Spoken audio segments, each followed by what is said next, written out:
Hello gamers from around the world, this is Boxenberger, the video game enthusiast from Germany, and I would like to welcome you to today's episode of the World of Gaming, and boy, is this gonna be a spicy one, because what a week in gaming it's been. The FTC case is definitely going to be a major topic, but we have a lot of other cool stuff to talk about as well. And today we do that with a very special guest. We have C Money on here. Welcome to the show. How are you doing? Oh, doing so well, man. Thank you so much for having me, Box. Appreciate you guys having me on. Been a fan for a long time. Was very excited since you started the channel and just excited to be here, man. This is cool. Thank you so much. Thank you, man. Yeah, it's been a long time coming. I know we were talking for like months now to get you on the show. So I'm super happy we finally made it. But let me also welcome the Hay Fever man. Dutch, how you doing? Yeah, thankfully today's a little bit better. It seems that the pollen count must be down a little bit. So other than a little bit itchy eyes, I'm all good. That's good to hear. That is good to hear, because, yeah, again, we have so much to talk about this week. Of course, I already mentioned the FTC case. Finally, the whole Activision Blizzard acquisition got interesting again after being boring for a while. So we have a lot to talk about. But we also got some infos on Perfect Dark, on Indiana Jones, some major updates on Starfield. We will also talk about the new Nintendo strategy with the Nintendo Switch 2, E3, and a lot more. So it's gonna be an awesome show. But first, I also want to welcome our amazing community. The chat is already filling up with a lot of familiar names. Great to see you guys. I do hope you enjoy the show. It's gonna be fantastic. So drop your thoughts to all the topics in the chat. We always appreciate that. But also, shout out to everyone who listens after the fact, either here on YouTube or on the podcast services around the globe. You guys know the drill. On Spotify, Apple Podcasts, Google Podcasts, and Amazon Music. You can follow us as well. And if you do so, we would highly appreciate it if you could leave us a 5-star rating or even a review. It helps out a lot. So thank you guys for the support over there. And but we always start the show with an important question, that something we all do probably every day, and that is playing video games. So C Money, what have you been playing recently? Oh man, well, aside from some of the stuff that we've been streaming on the channel, we played a little Final Fantasy when it first came out, which was the beginning. Very, like, I was like, what am I doing here? Like, the story was taking so long. Then the PlayStation overheated, stopped everything, and then we're like, oh no, we should probably just stop. And then we were like, you know what? We were on stream, and we were like, all right, let's just restart it. Let's just keep going. But then, like, things got crazy in the story, and like really, really kind of kept us really intrigued. So that has kind of slid into my, like, I definitely want to keep playing that. So we're enjoying that. But the big game for me, which pretty much took over everything, is Diablo 4, man. Diablo 4 is just... Oh, let me put us on some gameplay while we talk about that. So good. It's so good. And I'm not I'm not a Diablo guy. Like, I remember playing 3 for a little while when it came out. But this one hits. This one hits hard. This one's really good. Graphically, it's stunning. Love the way they do the story. You know, I think the other one, part 3, had like some really intense cinematics that were like crazy good. And I think they kind of brought it more to be in game now. So the cinematics are not as crazy, but like the storytelling, which I wasn't not expecting to be as good as it is, it's so good. Oh my god, I'm digging it. I'm digging it a lot. It's so fun. And so you're still in the campaign, or are you already in the end game? Oh no. Still in the campaign. Okay. You know, I play you know, we play on stream every once in a while. Then I play on like my ROG Ally, which is like my best friend now. But yeah, I think I'm at level 33, and we're still in Act 2, but we also have an Act 3 mission somehow that's available for me to do. So I'm trying to finish up Act 2 to head over Act 3. But I mean, it's just I'm playing as a druid, right? Nice. So I got my wolf beast that run around with me, and we just bust some ass. We got a tornado move that just destroys everything. I love it. It's great. It's so That's fun. awesome. That's awesome. Okay. And I'm glad you mentioned the ROG Ally. Dutch, Yeah, I'm sorry, you have to hold on for a second because we have to talk about this beauty right here. Oh, I should have brought mine downstairs. I would have held it. Love it. So how do you like it, good. man? It's really good, right? Yo, it's the. I mean, I've heard this around, like people are saying this, but it's so true. It is the Xbox handheld that I always like dreamed of. Yeah, it is perfect. Plus, it does everything else a regular Xbox handheld wouldn't do, which it just makes it better. You know, you can get on and play from your the other places. Everything runs like a dream. You know, you put it on overdrive. Battery is kind of short, but you know, you're not. But there are little tricks you can do, right, to enhance the battery lifetime. So you reduce the screen refresh rate from 120 hertz to 60 hertz. That helps immensely.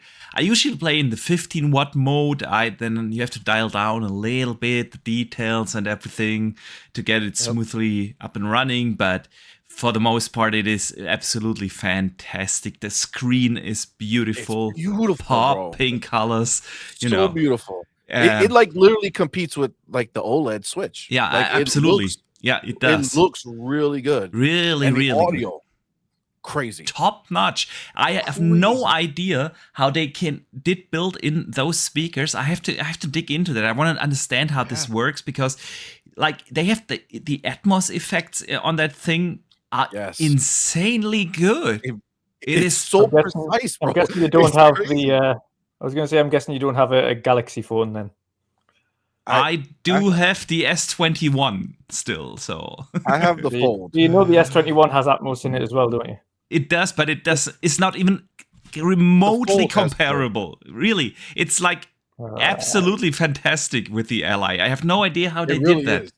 So I was playing Diablo on it, and I'm playing as a sorcerer, and I have that ice hail that comes down, and I was like playing on my in my backyard, and like it sounded like really the rain is coming right here on top of me. It is like fantastic for a handheld. So good. There's only one minor setback, and that's not really an Ally thing. It's more an Xbox thing. Is I had no idea that not every Game Pass game supports Play Anywhere. I thought this is like a standard now across all Game Pass titles, and it's not. I downloaded Outer Worlds, and I was like, shit, damn it. Yes. Why can't I sync my save files? I was downloading Skyrim. Shit, why can't I sync my save files? So that's a little bummer, but yeah, I've been playing on this. Dutch, I will get to you in a second. What you've been playing? Sorry, I have to talk about it because it's just so awesome. I played a lot of Diablo on it, but I just wanted to try a lot of things out. Cyberpunk is absolutely awesome on that thing. To speak about the speakers in there, by the way, they have two front-firing amps on there. It's not just small tweakers. They've got two front-firing amps with Dolby Atmos that have got two-way AI noise cancellation process built in. So that might help. Yeah. It's a dual amp. I think it works. Does make sense. It does make sense. Then they have like, what's the English word? Like more volume in the housing. Bit more oomph behind them. A lot more oomph. It does make sense, man. It does make sense. But yeah, Cyberpunk's running really well. I've been playing The Last Case of Benedict Fox and Planet of Lana on it. Both. By the way, how good is Benedict Fox? Have you guys played that? Yes. I started it. Have you only just started playing it? Yep. I just started. Yeah, I'm like 2 hours really in good. now. The audio is really good. The Yeah. atmosphere is really cool. It's Yeah. nice. It's a good story. It's It a good is. puzzle game, but a lot of people hate puzzle games these days for some reason. I don't know why. I don't know. Maybe the pacing is what's lacking. I don't know, but it is fantastic. Yeah, absolutely. Yeah. Absolutely, it is. So yeah, man, I've been enjoying my Ally very, very much. Yes, so good. So good. So good. Yeah. Worth it 100%. And I have the Steam Deck, I have the G Cloud, and like how does it hold up against the Steam Deck? I don't have it. I have a Steam Deck, so can't really compare. So the Steam Deck, it's bigger and bulkier, as far as like the size. And when I didn't have the Ally and you play the Steam Deck, it's comfortable. But then once you play with the Ally, it's like, like you're holding this massive thing that the Steam Deck is. It's heavier, and the button placement is like a Wii U gamepad, right? Like both of the things are on top. Yep. The thumbsticks are both on top. So, I mean, when you're using it, you get used to it, but the Ally it's perfect. The Ally weighs so much less, and the audio is night and day. I could not hear, like, with the Steam Deck, like you have to like have it max and then like really kind of have it close to you. If there's any ambient noise around, you can barely hear anything. Whereas obviously, the Ally sound is amazing. Like I keep my Ally at like 36, like I don't even raise it halfway, and it sounds like punchy and great.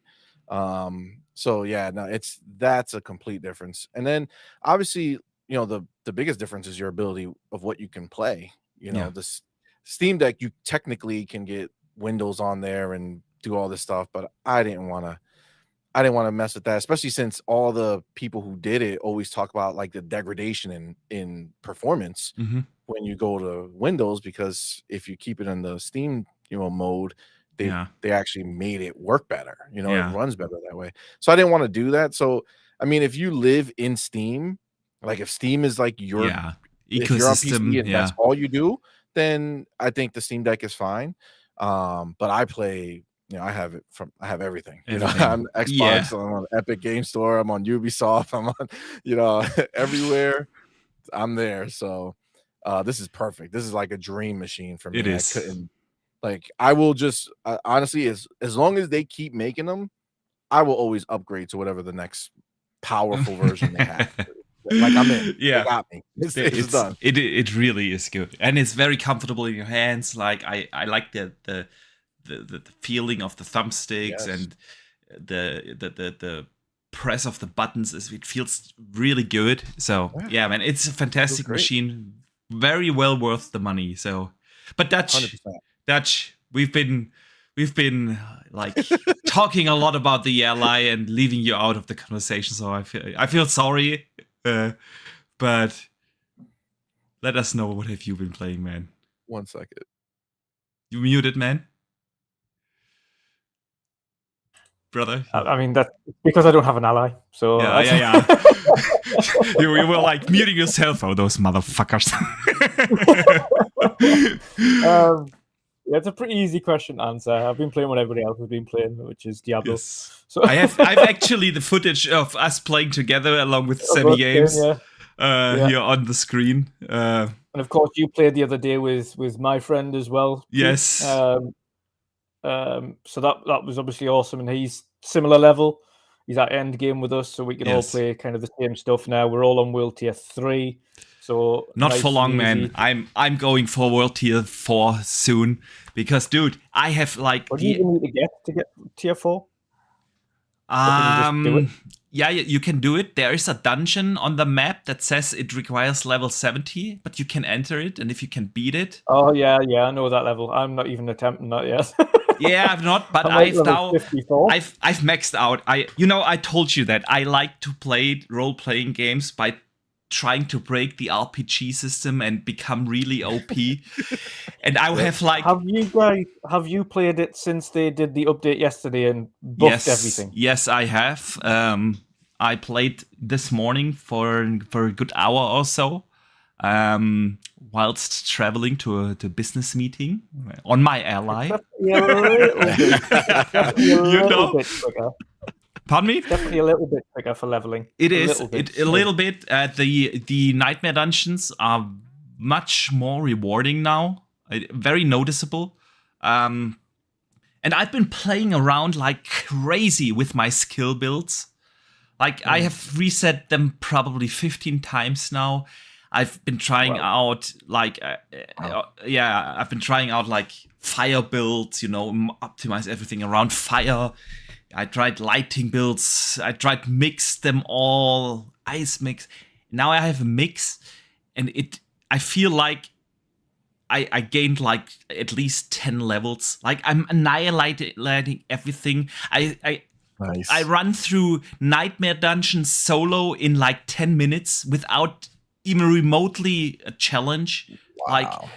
Like it's a crazy ass combination that I found for my skills, and I'm loving it, man. Yeah. So I'm going for Nightmare 4 soon, dude. We need to do it together. Yeah. And take it on. Yeah. That's a lot. Definitely. So both of you are into Friday, game? Saturday, good. Yeah, we're at end game. We're in end game, yeah. And I'm running around trying to find a mount. That's what I want to make. I want to get to the part where I can have a horse. After the end of Act 3. Yes. Going into Act 4. Yeah. I got to power through. Yeah. Do you guys I do recommend. Like I see in the shop. Do you guys buy anything? No. Shops in shops in Diablo have one purpose only, and that is selling stuff to gain gold. And that's all. Yeah. You never buy that. And I do recommend for everyone out there not to spend too much time on side quests whilst you play through the campaign. Because if you save them for the end game, you basically can get like double rewards. There's this thing called Tree of Whispers, where you have to do certain challenges, certain dungeons. And if you have already done them, you will still get the rewards from the Trees of Whisper. But if you have not done them, you gain them double. So it's. And I see Pyro in the chat. He says that I'm admitting that I'm the reason behind future nerfs in Diablo 4. Yeah, man. If Blizzard gets hold of my combination, dude, it's gonna get nerfed. So yeah, I'm really happy with the build now. And now. I'm trying to crack the Paragon system, and need to figure out how to. I'm definitely going to go for a Thorns build. I'm definitely going to go for a Thorns build. As a sorcerer, man. Really? Yeah. Really? Interesting stuff. Because I always get even as a sorcerer, I'm always getting up close and personal. Me too. But I found I will send you my skill build, dude. I will send it to you.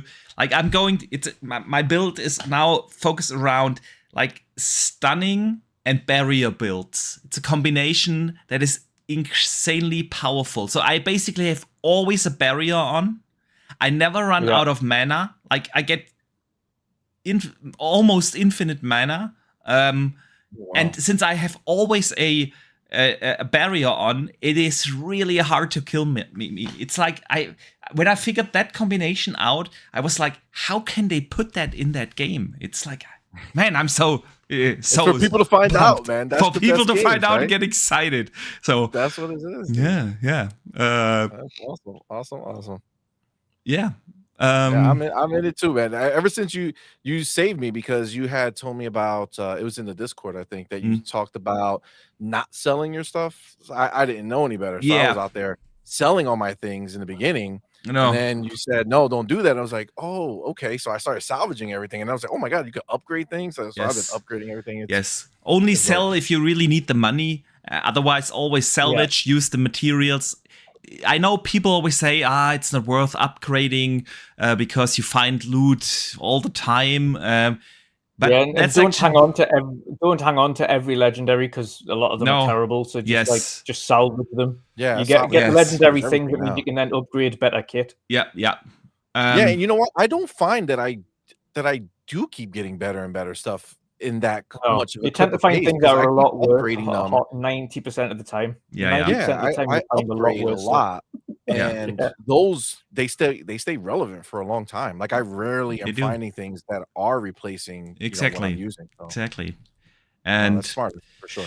And then when you get used to adding the gems on and figuring what gems you need to put on there all the time, and then upgrading the gems to better quality gems. Oh, I didn't know you could do that. Yeah, I have like the skeleton mask looking gem thing that adds like the skulls after you kill people. So it's like my health keeps regenerating pretty quick. Yeah, it's got they have different perks depending on what you attach them to. So it's got a different perk for armor, weapons, or bonuses. So they each have a bit of a perk.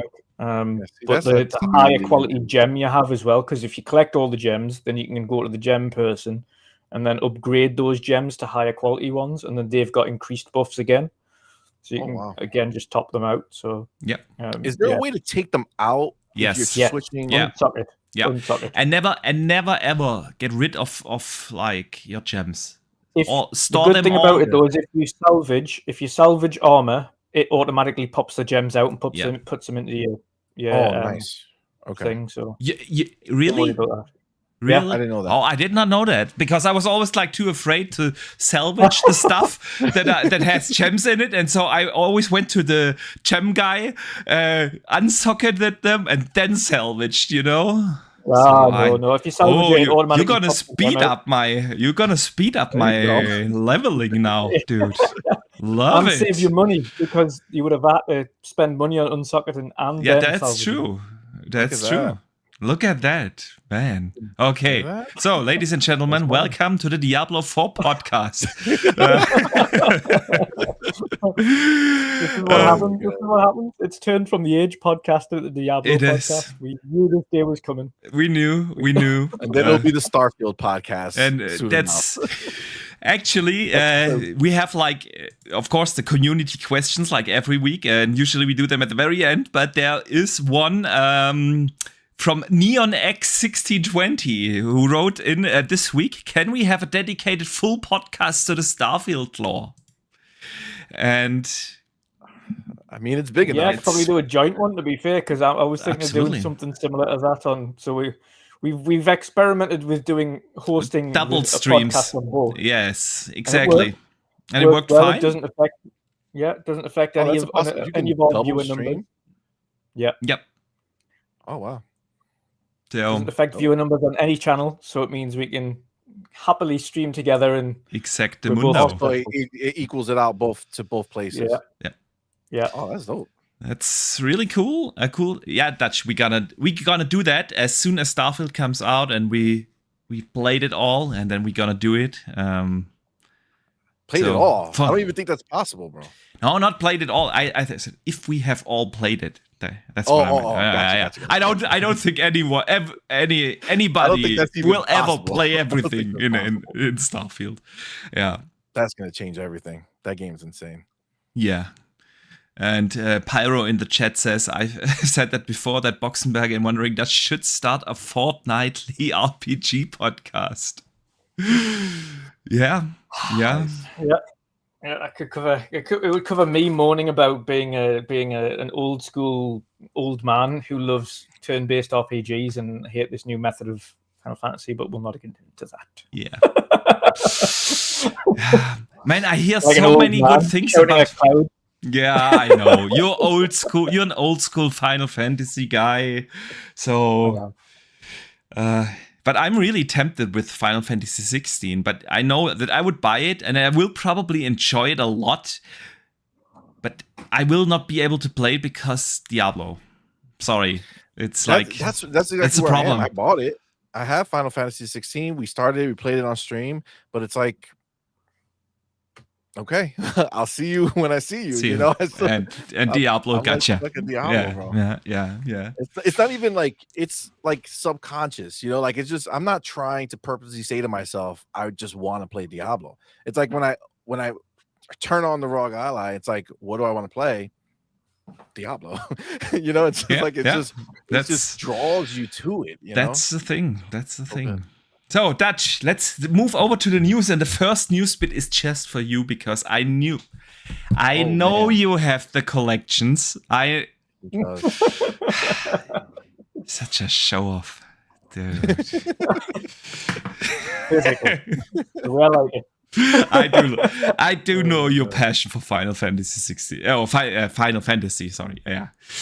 And I mean, I can't use Final Fantasy 11 anymore because let's face it, there is no computer in the world that allows you to play with a CD-ROM now. So yeah, impossible. Like so it's unusable.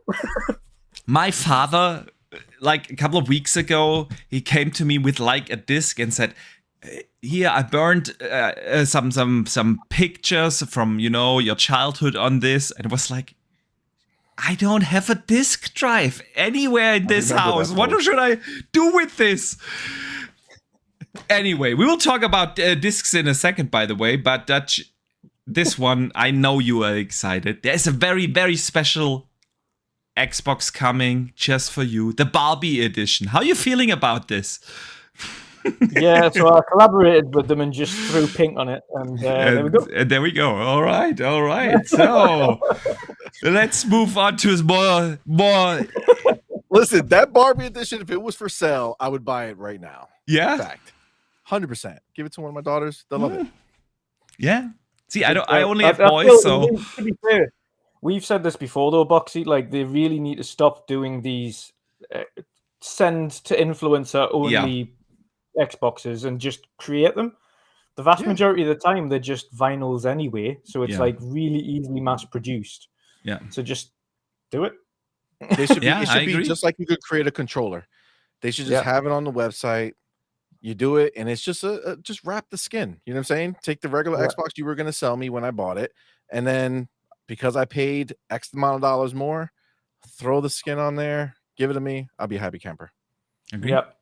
Agree. Not with the Barbie one, but with others we've seen. So, Listen, do you play with the Barbie car in Forza? Come on. Is there a Barbie car in Forza? Yeah, there is. Yeah, they've just added it. Promotion. They put the car and the Hummer. I had no idea. The boy car and the girl car in there. All dope. Even though it's trash, you can't upgrade it for crap. I already tried. Not worth it. Interesting.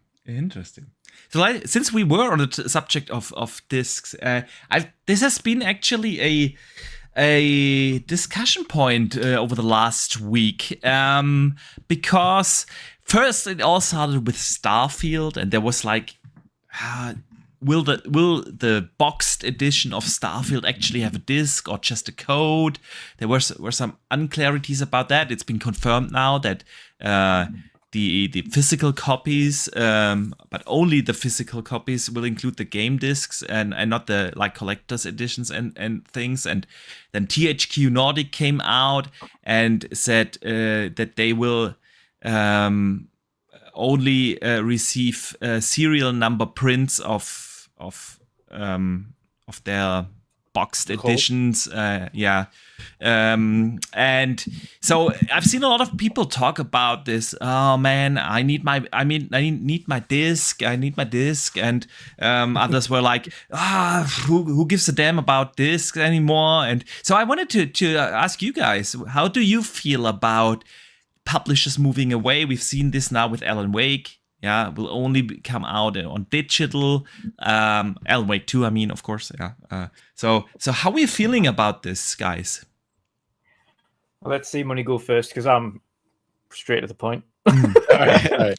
Well, I will say very simply that I've been all digital, for this since this last generation. Basically, from Xbox One forward, all digital. I can't be bothered with the idea of having to get up and swap a disc if I want to play something different. In a world where I want to play, a game streaming, something like that, I want to be able to just know that I can click on it, right? So remote play is still a thing that I use on Xbox or PlayStation. Yeah. And I want to be able to just be somewhere else, log into my system and play the game, right? If I have disc copies of everything, I can't do it. And it limits me for something that ultimately is going to sit on the shelf. That's why I love this new idea of giving me the box and there's a code in there, because then it turns into essentially what we get when we buy movies, right? Like if you want to go buy a movie physical, you buy the movie physical and then you get a digital code, and then that box stays on the shelf. And I watch the digital version 99.9% of the time, right? Yeah. Like, just makes sense to me. I don't have that issue. It does. Dutch, I'm going to get your thoughts in a second, but I just got reminded that I missed the 2 super chats that came in super early during the intro in the show, and I feel really bad. Because the first one comes from our good friend Sith Lord, who is a channel member for 11 months now. Appreciate the ongoing and outstanding support, man. And he says, time to blame Canada CA for wanting to block. Yeah, we will talk about that a little later in the show. It's gonna be a major topic. And Lord Metroid sends in a channel super chat and says, also, by the way, thank you for the continued support. And says, no Nintendo slander. Wish you all well. Oh, there is no Nintendo slander today because it's actually good news from Nintendo. We will talk about it a little later. So yeah. Sorry for getting very late to these. But Dutch, what are your thoughts on disc versus digital only, and how are you feeling about this? The last time I bought a disc was The Last of Us Part 2, and that's because I managed to get it on sale for £8, like a month after it came out. I don't even know why. Don't ask. One of the shops had it reduced dramatically from 70 to 8, so I bought it. But that was the last. That's the literal only reason I bought it as well. I was like, £8? Yep. Yeah. I'll get one. And that was the last time I've bought a physical game. Everything else is digital. It's much easier. B, instead of going to a shop at midnight for midnight launches, I can just turn on the Xbox and it's ready, or turn on the PlayStation and it's ready. Like, as soon as midnight hits, that's it, done. Like, occasionally they'll send out a physical copy like a couple of days early, but it's rare, and very rare in the UK that'll actually happen. Usually get them on release day, but that's still hours after it's happened over here. And being an insomniac like myself, who doesn't sleep until God knows what time in the morning, I'm usually up for midnight releases anyway, so I'll be playing them like as it happens and as it goes live. But also it's just so much quicker. If I want to just quickly change between games, I don't have to go beep, take that out, put another one in, wait for that, okay, done. I can just go bump, quick resume, okay, play this one. A friend sends you an invite for another game, okay, pause, jump on that other game. That one's in quick resume, this one boots up, that one's in quick resume, sorted, nice and easy, straight in. So the way that things are going now, especially if you have a look at the actual market trends, where it's like, especially in the UK, it's more like 90-10 digital. Like the vast majority of people are buying digital products now in the UK and very rarely going physical. There's a couple of reasons behind that. A lot of people wait for digital sales and get games in digital marketplaces when they go into sales. Not necessarily buying everything day one, but some people just wait until it goes for sale. Like, a lot of our friends and a lot of people we speak to just go, I'll just wait for it to be on sale. Like, I want to play the game, but I'm not desperate, so I'll wait. And then it's the ease of use. It's just a case of, you get a big hard drive, you fill that up with all the games you want. Nice and easy. So for me, I've been all digital, specifically on Xbox anyway. I've been all digital since midway through, if not the very beginning of Xbox One. The last Xbox One game I got was Diablo 3 on physical.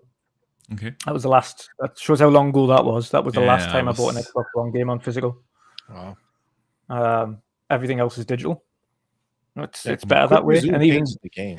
I mean, it's no doubt that digital is more convenient, but then there's of course the collector's aspect. Yeah, people like to get the boxed versions, fill up their shelves. I do get that, but I'm on a similar train like you guys. I'm all digital. I've been actually since the 360 gen.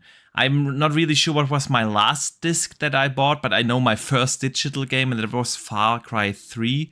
And ever since, I have not bought a physical copy of a game on Xbox or PlayStation. I do buy them on Nintendo. Valentine makes a good point as well, actually.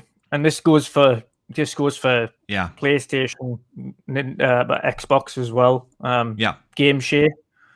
Game share, it absolutely is one of the best things about all digital. Yeah, definitely, most definitely. It's a very good point. But I mean, both, like, instead, like, if you're physical game sharing, you play it or your friend plays it. If it's digital game sharing, you both play it at the same time. Don't even have to worry about that. Like, you just get everything. Well, when you buy digitals, like, you're actually buying 2 copies of the game, right? Yeah, or 3 or 4 if you're playing it on PC as well. There's another copy.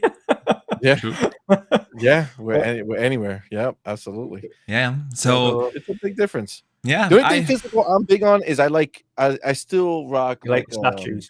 The collector's editions. The collector's edition. So that's why for me, the fact that Starfield comes with I have Game Pass anyway, so it doesn't matter. But I got the Constellation edition, the one with the watch. So nice. And it comes in, supposedly it comes like etched in the box. It does, it's like, a nice little etched code on there. Yeah, that's pretty dope.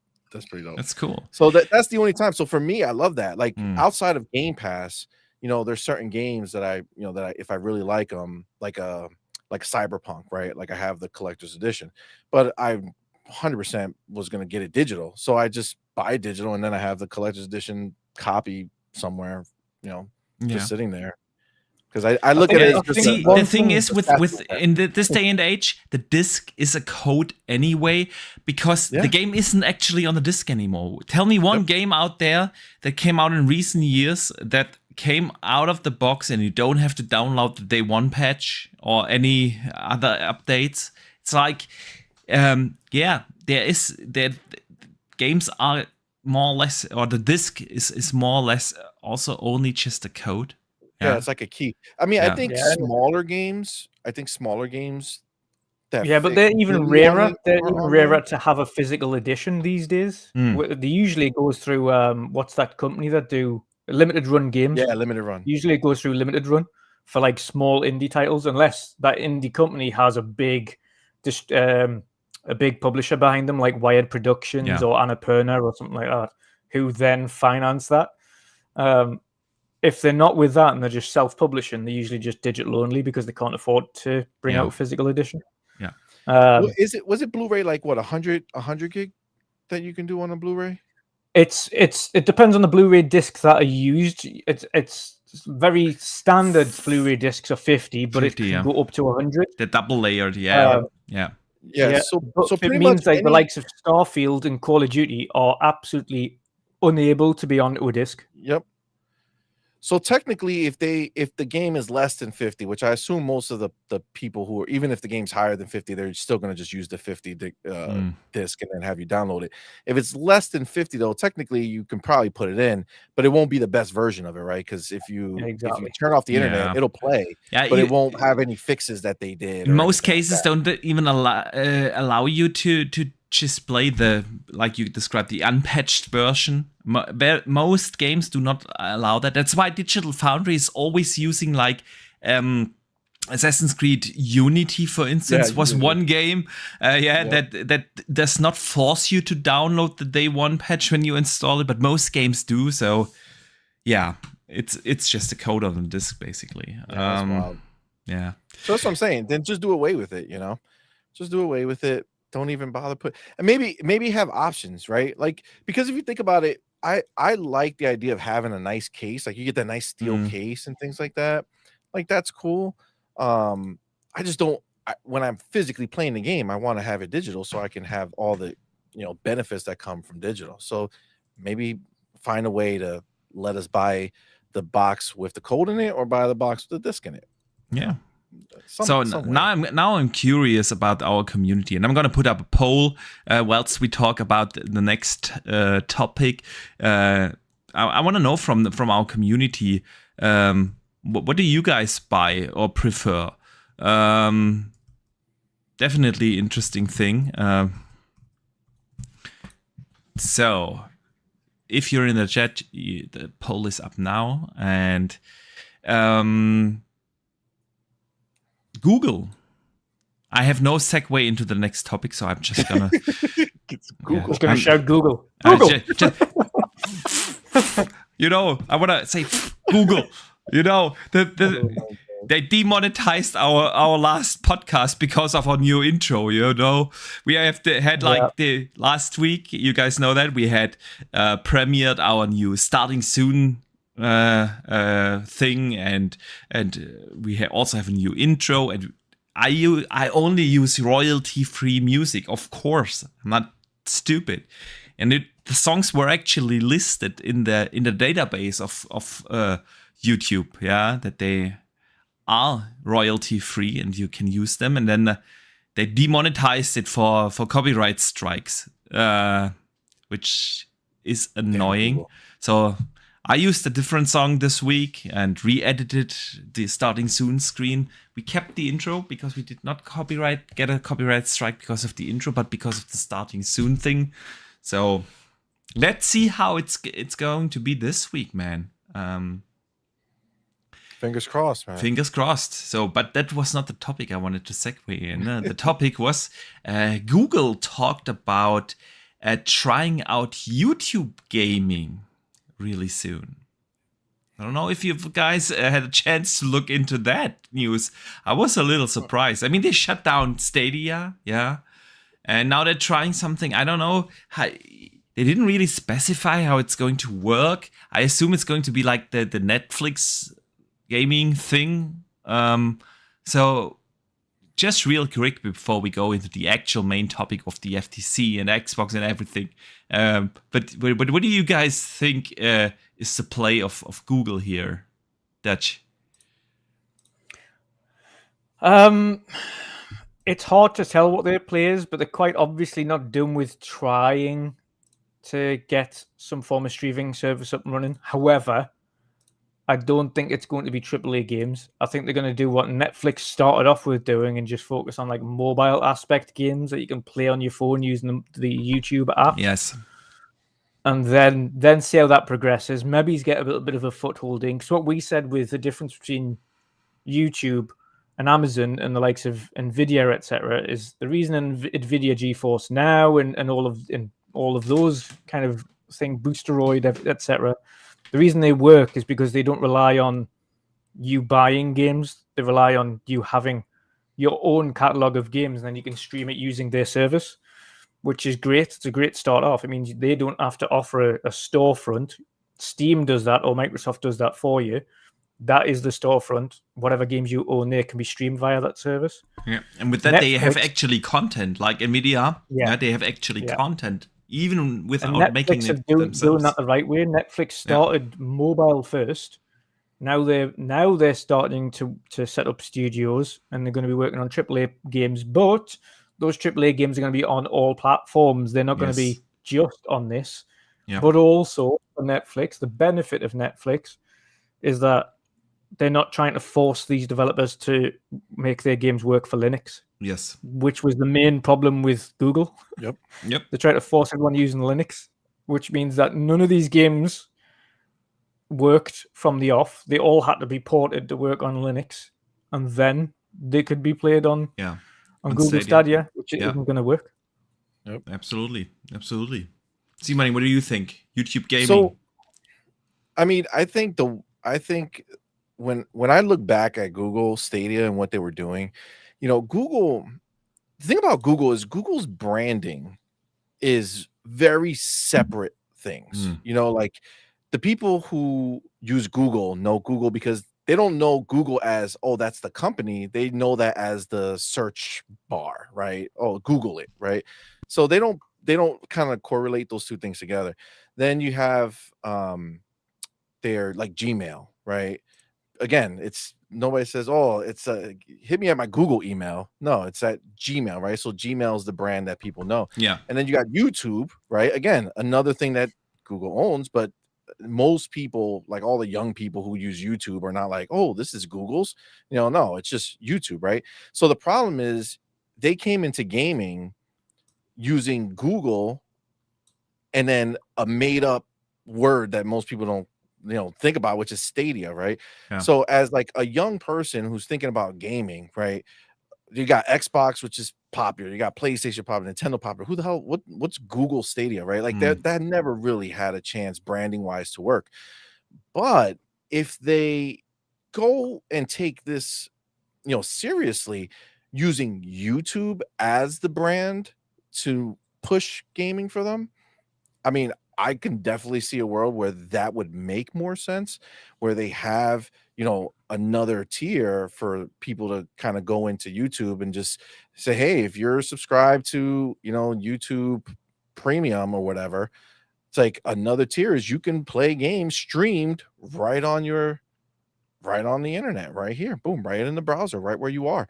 I mean, I think that's a much easier, sell, and getting people to be behind it because of the branding, will make more sense, I think, if that's the route they're going, but just like Dutch said, if they're going, the route where they're having like these mobile games, I mean, I don't know how they would do it, it really just depends on how they want to approach it. Yeah. But I feel like they had the tech, right? Like that was never the problem. Like Stadia worked.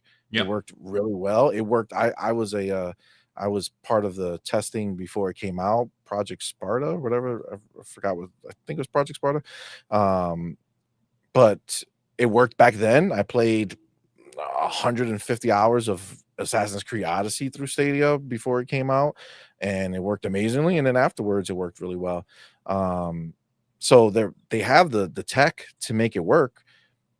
I think the biggest problem they had was the branding. Like people, didn't know who they were, and you weren't going to get new gamers to the older gamers who are already used to everything, right, to go switch to them. Your best play is to get like the newer generation that's coming up who, yeah, they know about Xbox and PlayStation, but oh snap, YouTube has gaming too.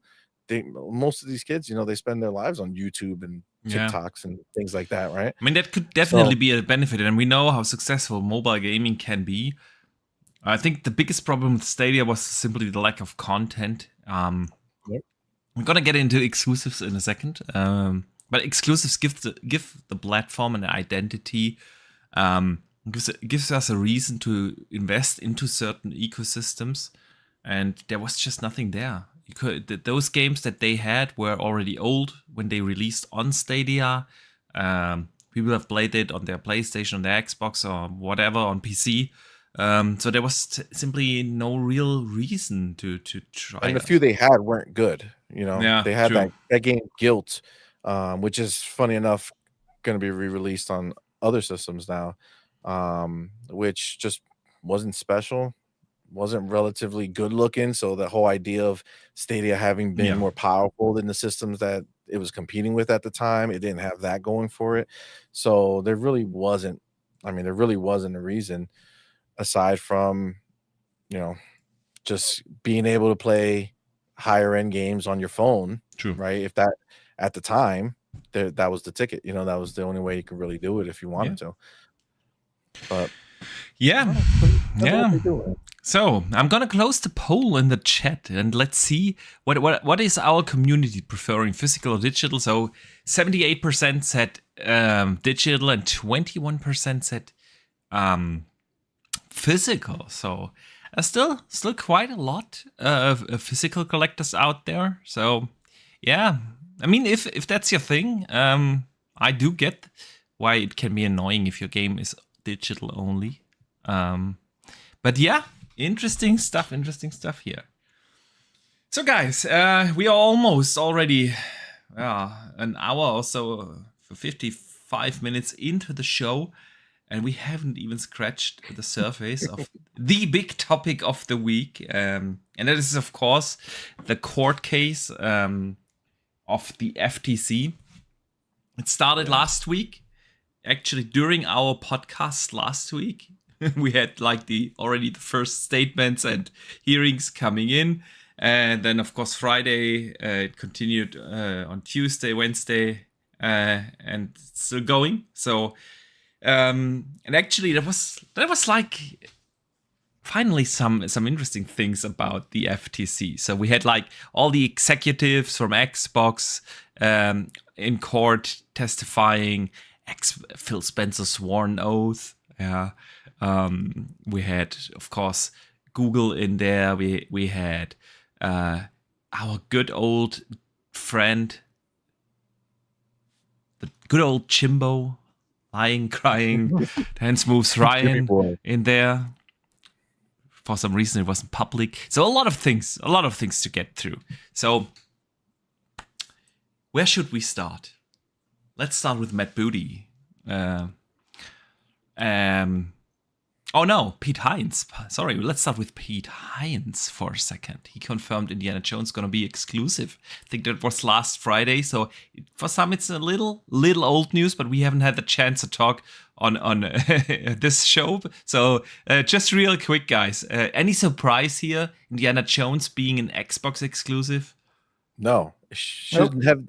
There shouldn't have been even any discussion about it. Yeah, there's no way that Microsoft would have bought Bethesda and said, you know what, Sony has a Star Wars game being made for it. Sony has Spider-Man and Wolverine, and the one game that has any regular pop culture relevance, any pop culture relevance that we have is Indiana Jones, and we're gonna put it on everyone else's console and stuff, and not make it exclusive. I didn't buy it from the beginning.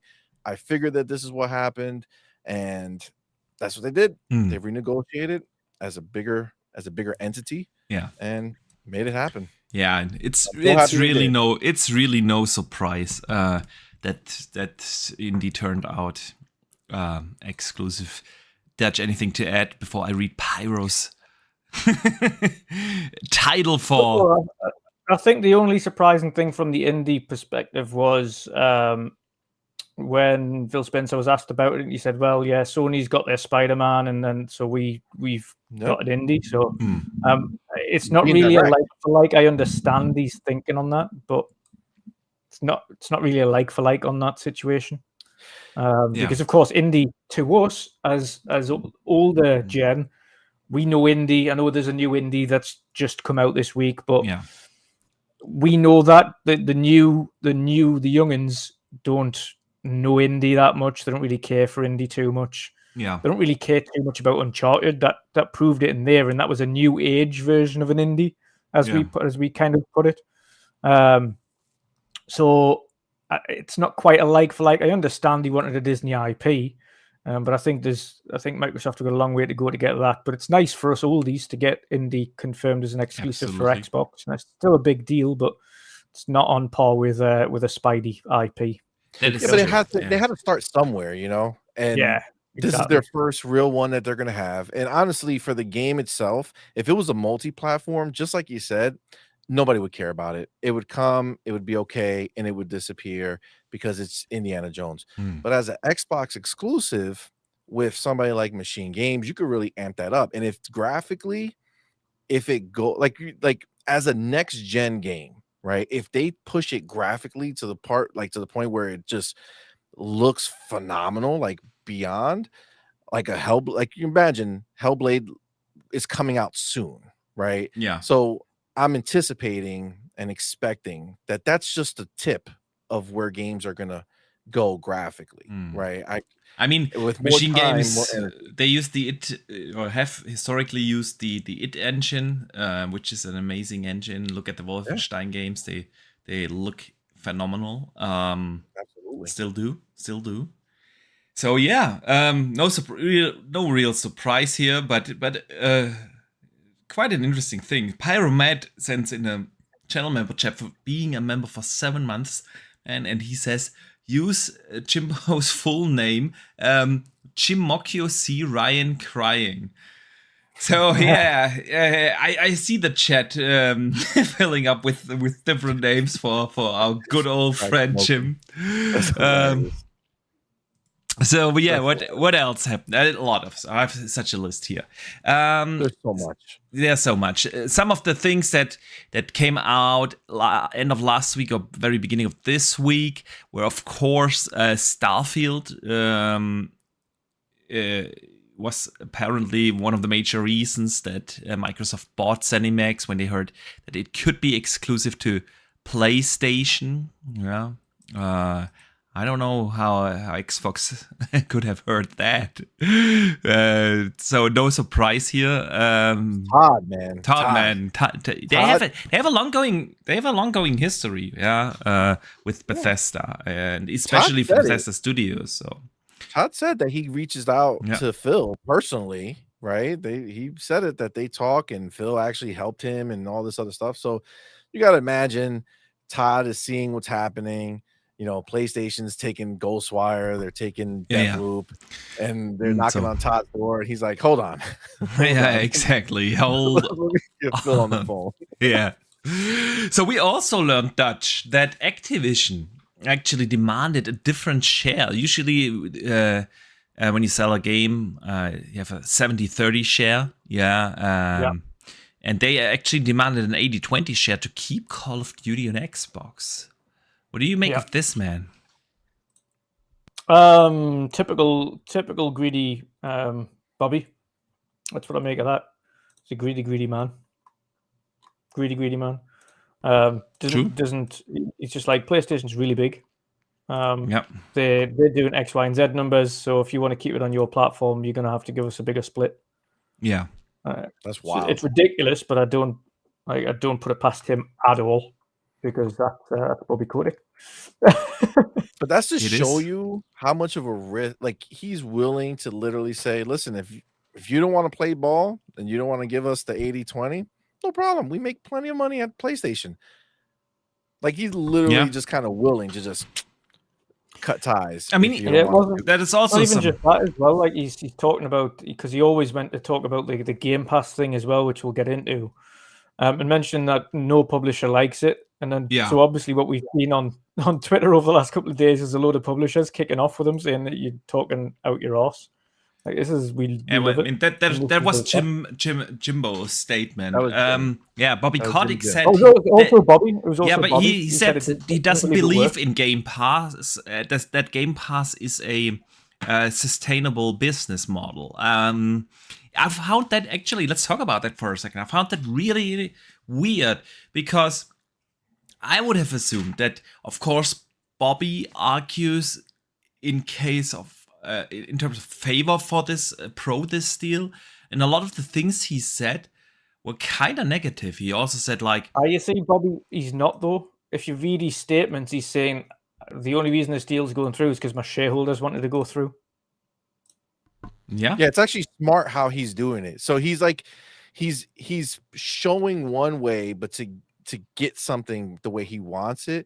So he's showing, like, listen, if this deal didn't exist, we're not putting it on Game Pass because we don't think Game Pass is good. We're not putting it on the cloud because we don't care about the cloud, right? Like, he's saying all the negative aspects that he's putting forward so that people can look and say, okay, so if this deal doesn't go through, none of that exists, right? There's no, subscription support. He's not putting in a subscription. He's not putting it on streaming services and things like that. So that he's playing a smart game there. He's just pushing his narrative. Because he said it was it like 400 million his stock is worth if this buyout happens. Yeah, something in that ballpark. He wants that to happen, right? Like, he's angling this the right way to make. I mean, he knows that he's out of the door as soon as this deal closes. And I think, that's definitely a good thing about if the deal goes through. I think it's the fastest way to get rid of that guy. It's crazy how as time goes on, right, and this becomes the bigger conversation over time, you kind of minimize and forget all the crap that was happening with Activision, like what was going down, and technically what's still going down. I think they still have some lawsuits happening. They are all still running, but it's like swept under the rug right now because that's not the narrative that anybody is worried about. We're trying to figure out how we can get this deal to go through. So it's like, I feel like that is a part of it that they should be looking at. The fact that this is going to make a fundamental change because the leadership is changing, right? It's an interesting point you bring up, because it was a big discussion point early in the whole ABK drama. In the months after they announced that, all the unions spoke up and said, well, we are in favor of this deal because it will make a lot of things better for the workforce at Activision Blizzard King. So a lot of people got behind that deal for that reason. And for a good year now, we have heard nothing.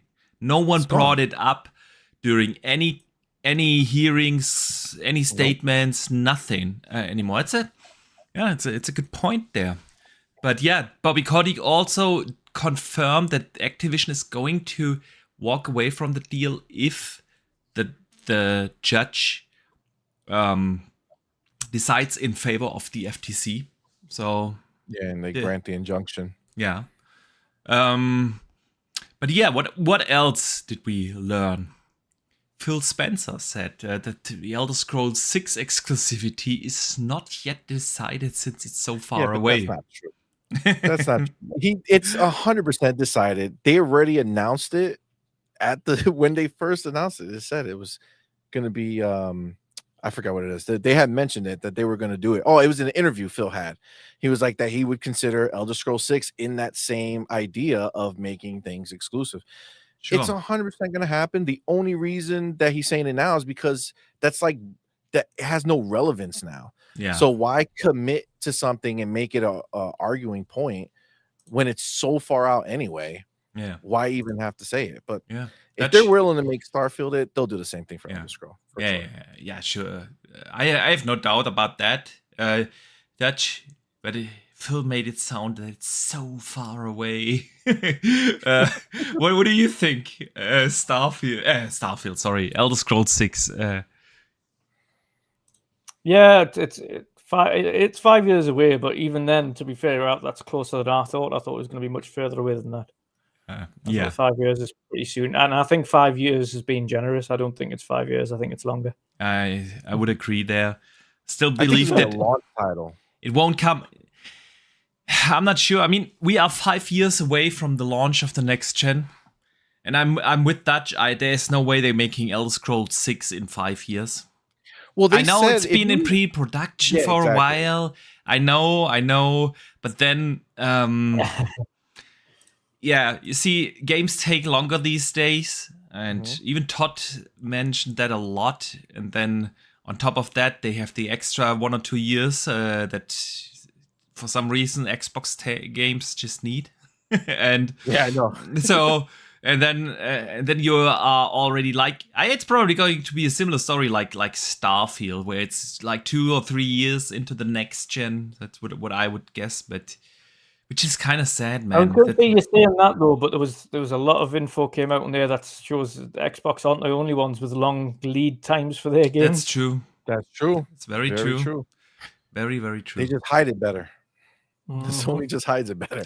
Yeah, but I think it comes apparent these days more and more that those big AAA single-player blockbusters are far away. And they're going to bridge that gap, of course, with third-party exclusive deals and, of course, a lot of games as a service titles. But yeah, so games just take long these days. And it's crazy if you think about Elder Scrolls. If we talk if that really is 6-7 years out from now, then it's around about 20 years that we haven't had an Elder Scrolls game.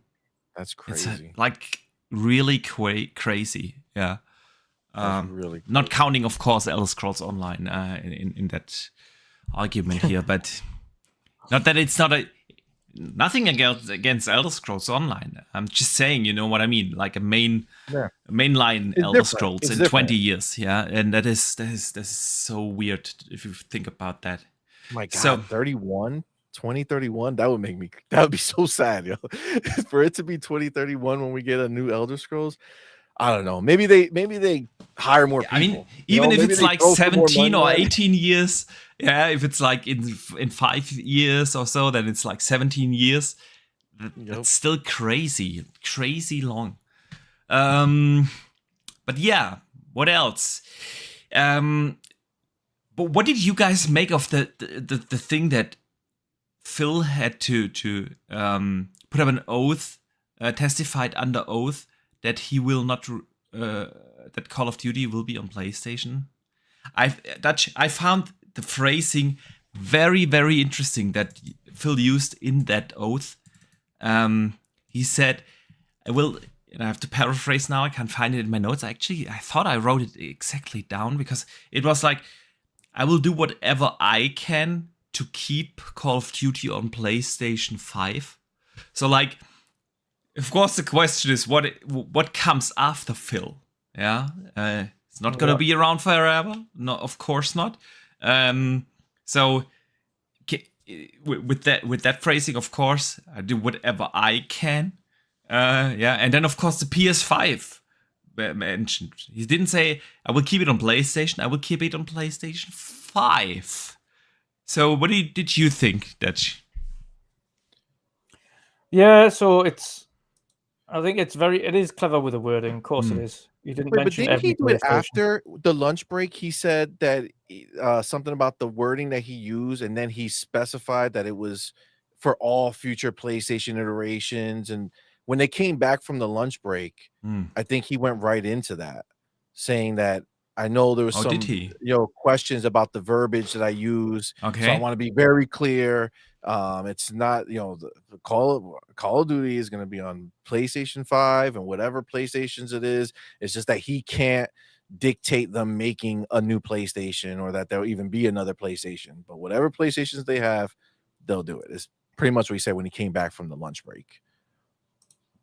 Yeah, on top of that as well, he also had to clarify the in terms of because the judge asked, they said, okay, so in terms of quality, can you ensure that? He said, well, yeah, it's going to be the same as long as PlayStation allow us to work with the equipment to get it on par. Yeah, of course.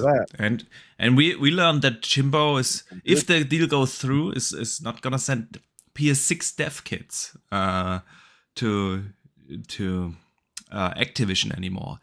Which is what he was crying about. Degradation in the game. So, like, how are they going to make a PS6 version for you if they don't have the dev kit? You know, it's like, I mean, of course. About Minecraft, they were like, but there's not a Minecraft PlayStation 5 version. He's like, because you didn't send the PlayStation 5 dev kit. Yeah. It's like, how else we're going to make it? Yeah, that's the thing. And I mean, of course you can. There's no Series X version either for Minecraft, by the way. What I was gonna say. Like and that's why they dropped the super duper graphics pack, because they were to keep parity, and since they didn't have the dev kit for the PlayStation 5 for the Minecraft, they couldn't do it.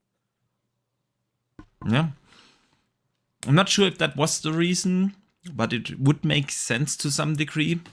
The thing is about this entire dev kit thing. If Jim would send the dev kit of the PS6 like a year, 1.5 years in advance to its release to Microsoft, what would they do with it? At that point, their Xbox Series whatever, the Xbox Next is already done. Like a year before console comes out, the SoC is done. The system design is done. It's not like you can magically, they have this GPU in the PS6, so then we have to change it and then just swap it out. That's not how this works. Like the SoCs is designed like 3 years in advance prior to its release. You have the first prototypes like 2 years before it comes out, and by the time you get the dev kit, which is vastly different from the actual target device, but you can derive, of course, a lot.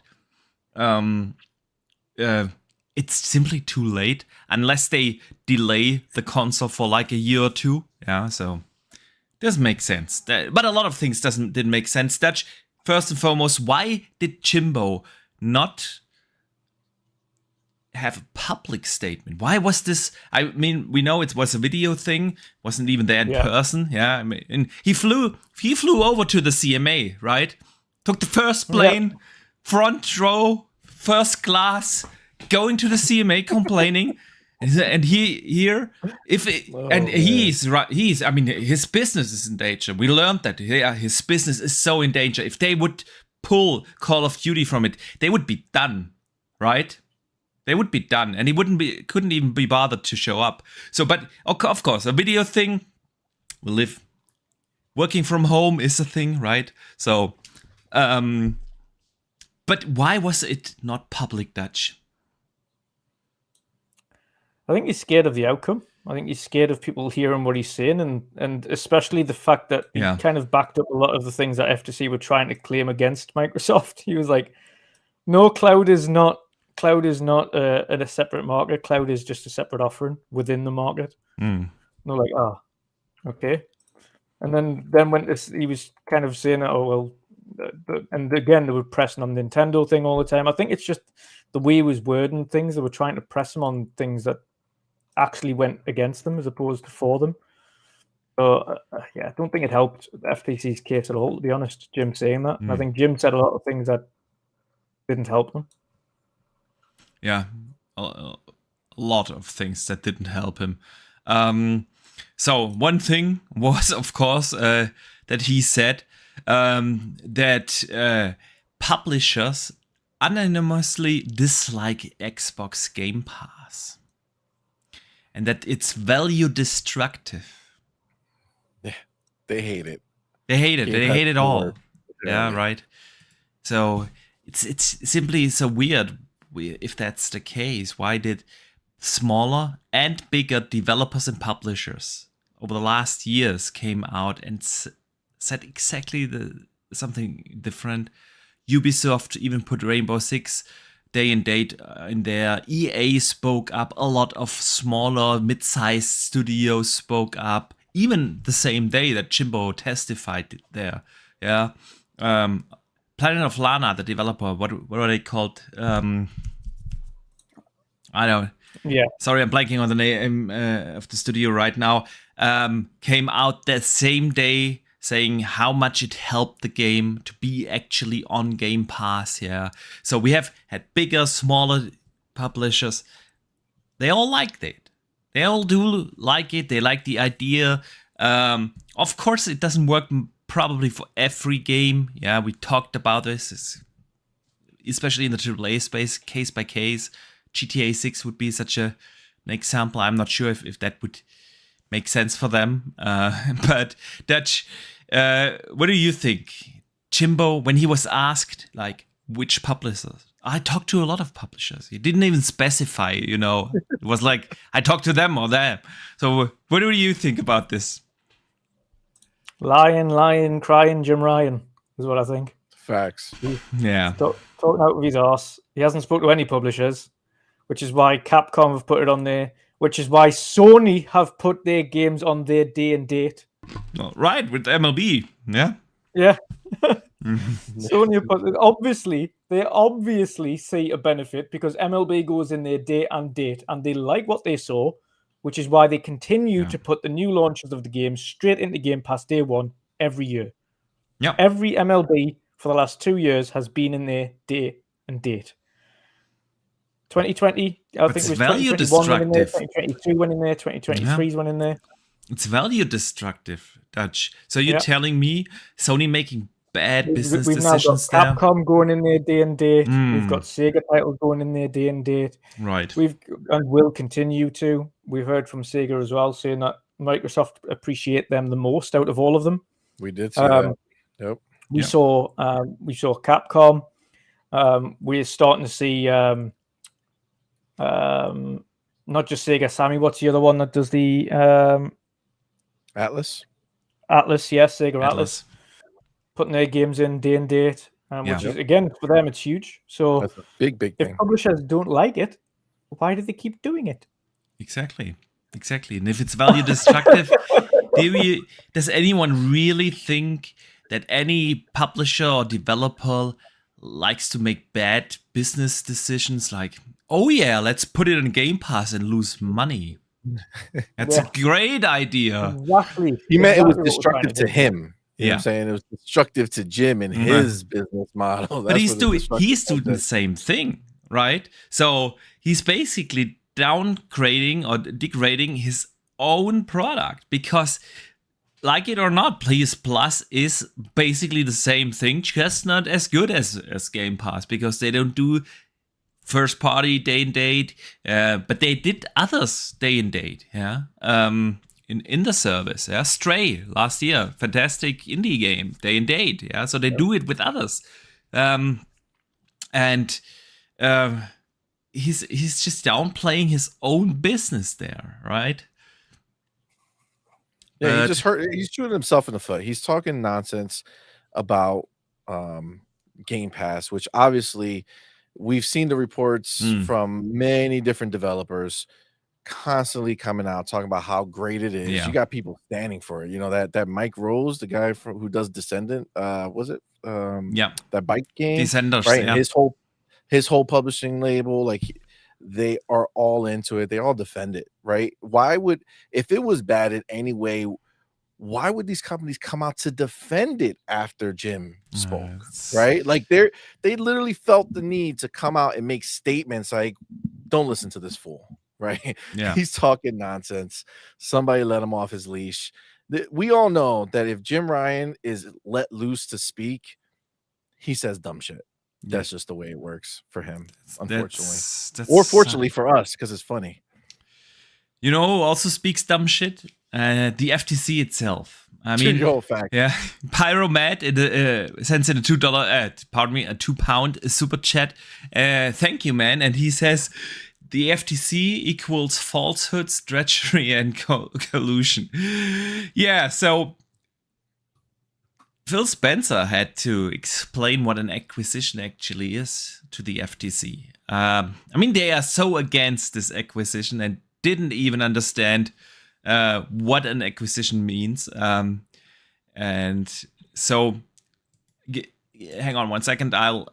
We'll talk about it in a second, but let me catch up on the supers. Drawn TJ is in the chat with a $2 super chat. First, man, great to see you here. Haven't seen you around. Hope you're doing good, man. And he says, "Hey guys, the deal will go through." Facts. Yeah. There's no way that this court case is going in favor of the FTC. I mean, we will talk about this later. What happens if, like, the judge says, "Okay, FTC, go screw yourself," and yeah, it's like, so the FTC. What is an acquisition? I can't remember the name of the guy who was speaking for the FTC. And he said like, yeah, so you're spending $70 billion for something, yeah, and then Phil had to actually explain what an acquisition means to the FTC, that they are so opposed to it. So he had to say the following. So try and characterize the $7 billion as somehow spent is incorrect. Financially, it's really moving $70 billion in cash into an asset, which is a game publisher to us. That to us is actually worth more than $70 billion. So it's not spent. So yeah, from a business point of view, of course, it's not like you are giving someone $70 billion. So, but investing the money into something that will generate you even more money. It's a difference there. And things like that, there are multiple other statements from the FTC. The FTC looked so ridiculously bad prepared. And I heard the other day Randall Thor saying like he felt that they didn't prepare for the court case because they thought that Microsoft probably would walk away after the CMA blocked the deal. And that's how it feels to him. And honestly, I do agree. It kind of feels like that. I don't know if that's actually the case, but it feels like the FTC is just so badly prepared. Like the simplest arguments are like destroyed by everyone in this court. And even they destroyed themselves with the questions that, like, how they phrase it and how they do it. They're taking themselves down with these questions. It's insane. It's insane. No, even the judge interrupted at some case the FTC lawyers and said, "Okay, you're done talking. Now let's talk someone who makes actually sense." Dutch, what do you think? How does the FTC come across in this court case? Like they have done throughout the entire thing, they haven't researched correctly. Yeah, they haven't done the basics. And they are completely clueless. They sound like lost top to bottom, absolutely clueless. Just completely clueless. The fact that they're actually referencing a Verge article because the guy didn't do his full research. He was like, "Yeah, I didn't really look into the terms of the deals between them, the cloud deals. I just looked at a Verge article because he summarizes it. He's like, does the Verge know the details of those contracts? He's like, no. He's like, okay. So you don't know about any of the details of the contracts. You just know about the basic outlining that it's a 10-year agreement to keep the games on the service. Yeah. And that's it. That's all you know. Because you didn't actually look into the terms and conditions, the contracts which you were provided with. Yeah. So true. So true. John TJ in the chat says with a $2 super chat, so thank you, man. He says, it's like buying bonds. Yeah. You're simply moving your money into different assets and trying to generate more money with it. That's what an acquisition actually is. Yeah, so the FTC really did not look good. Sarah Bond made a great job, by the way, or did a great job, by the way, when she was in the stand. See money, she was like almost selling Game Pass to the judge. I think that's where the deal was done. The judge is like, Game Pass is amazing. Yeah, how can this be a problem? So where can I sign up here? Yeah. So then an interesting thing here. See money. We learned how much it cost to acquire Ninja Theory, the Hellblade developers. 117 mil? Exactly, 170 million. What do you think about that? Worth the money? I mean, this is the thing. I hear a lot of people trying to compare it to Insomniac because they made like 6 games or whatever.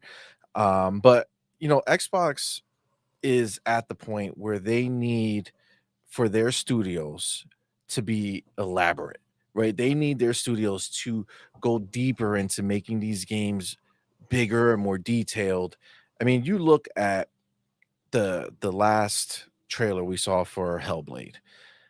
It was stunning, right? Obviously, everything about that game we've seen was stunning. Yeah. Yeah, it's great, and it's getting better. You know, like it looks better now than that last one with the giant baby, right? Like it just looks amazing, and they're obviously putting their everything into making it the best that they can. I mean, Epic themselves are constantly using Ninja Theory, right, to show what their engine can do, right? So they're at the forefront, right? And yeah, could they have released this game? There's no doubt in my mind that if they weren't technology focused, where they were trying to make it look the best and have the best technology behind it, they could have, of course, made this game already. They would have made it a smaller version, and it would have been done. But what it looks like is that their ambitions have grown, right? And that's what Xbox has been lacking, right? Like big, ambitious, mature, right, first party content. And you know, Hellblade 2, I feel like Hellblade 2, for some reason I have like a big correlation of Ninja Theory and Asobo with Plague's Tale, right? I feel like Ninja Theory made Hellblade 1, which for me, like scope wise, is similar to Asobo when they made Plague's Tale 1. And then now you see Plague's Tale 2, it was much bigger, right? Way more expanded. And I feel like that's the same trajectory that Hellblade is on now, where they're going to go ahead and make this bigger, more elaborate game, this more beautiful game. And then once that's done, then it's going to start work on a third one. I feel like that third one is going to be the big, right? So I feel like this. I mean, there's still already Project Mara in the works over there, which is probably going to be a little smaller than Hellblade, but yeah, I do agree. It's a great example of what an acquisition actually means. Ninja Theory was able to like use the money invested in the company, to get a new studio, get all the fancy equipment, and now look where they are. I think 110 million. Someone in the chat said Dustin Lambert said, and that's a fact. Ninja Theory costs half of what it costs to develop Horizon Forgotten West. Yeah, and that's the thing. Yeah, that's also, by the way, something we learned. Yeah, that those did cost over 200 million. Yeah, to make. But yeah, that's just just a thing. Definitely worth it. They're going to be special. Definitely worth it. They're going to be special at the end when this is all laid out, right? Yeah. After all these games start coming out, that Xbox is doing, because right now this is all just like the initial salvo, right? Like we're getting to the point where they're showing us their first generation of them doing real investment, right? Like this is their first out on all these games that we're seeing. Yeah. The next one that all of these studios are making is really where, the entire root of the game is next gen, right? Everything is where you had Satya behind the team, right? Yeah. That the next ones are going to be the biggest ones. So and now, to be fair, the next ones are not on this gen, so it's going to be next gen. And then we're talking again. Oh, they are all not utilizing the next gen feature. So, but I do get your point. I do agree. I fully do agree. Meaning that we're just seeing the beginning of them doing what we've been wanting them to do. And you look at Fable, like, come on, that looks so amazing. That looks insanely good. And people keep saying that there was no gameplay there. There was a ton of gameplay that you saw. That whole segment where she's running away from the giant and jumping through the fire and doing, getting hit and tossed. That's just part of what it is. There's no difference than when you're playing Spider-Man and you do an attack and the camera moves out and shows you at a different angle to finish the attack than would have been. You're not controlling that one moment, right? You controlled the input to start that moment. Same thing. But you saw a ton of different moments when she's fighting the bandits in the forest. That was just a camera angle. She was in front of the werewolf, and you could see her. She was there. The werewolf came into effect. That beautiful sun, like the sunrise moment where it's coming through, and you see the guy pushing the cart. I mean, they're taking it to the next level. Yeah, and I've been really impressed, and I can't wait for them to come out, man. Oh, absolutely, great.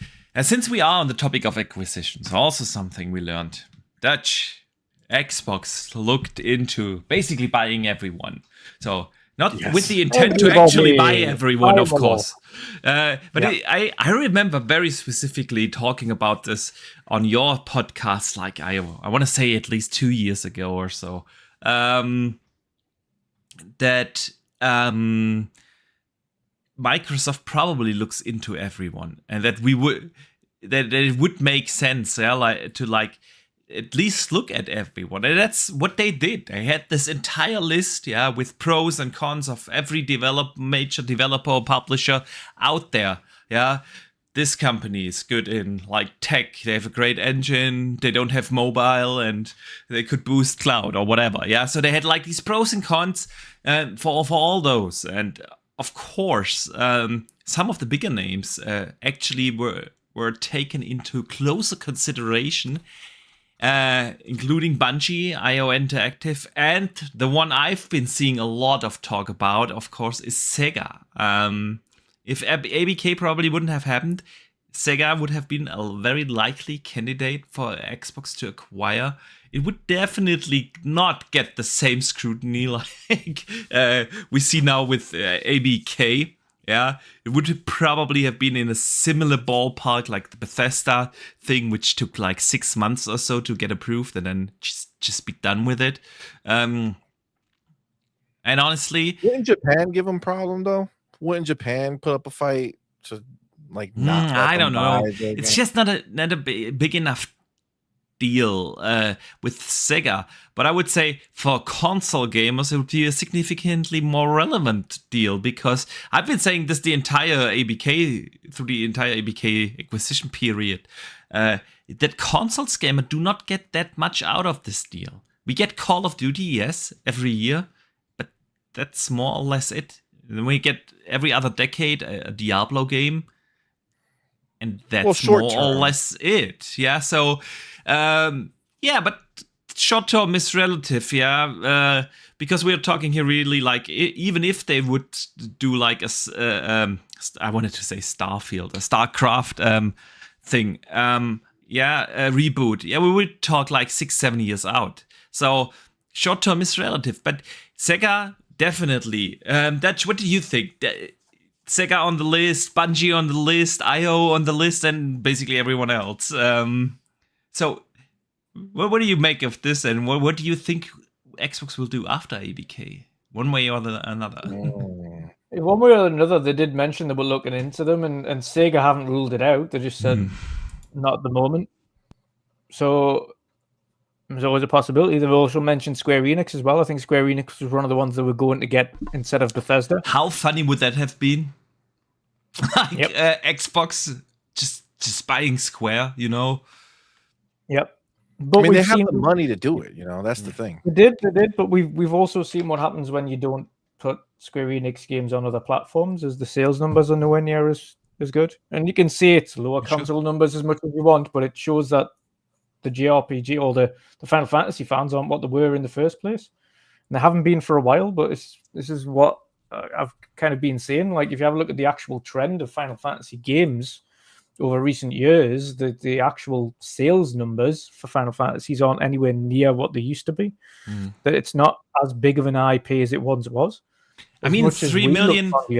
I mean, the 3 million sales in the first week or so isn't that bad. It's not a bad launch, but I do agree. It's not where it used to be. No wonder, multi-plat came out, of course. Final Fantasy VII Remake, I think, did a total of.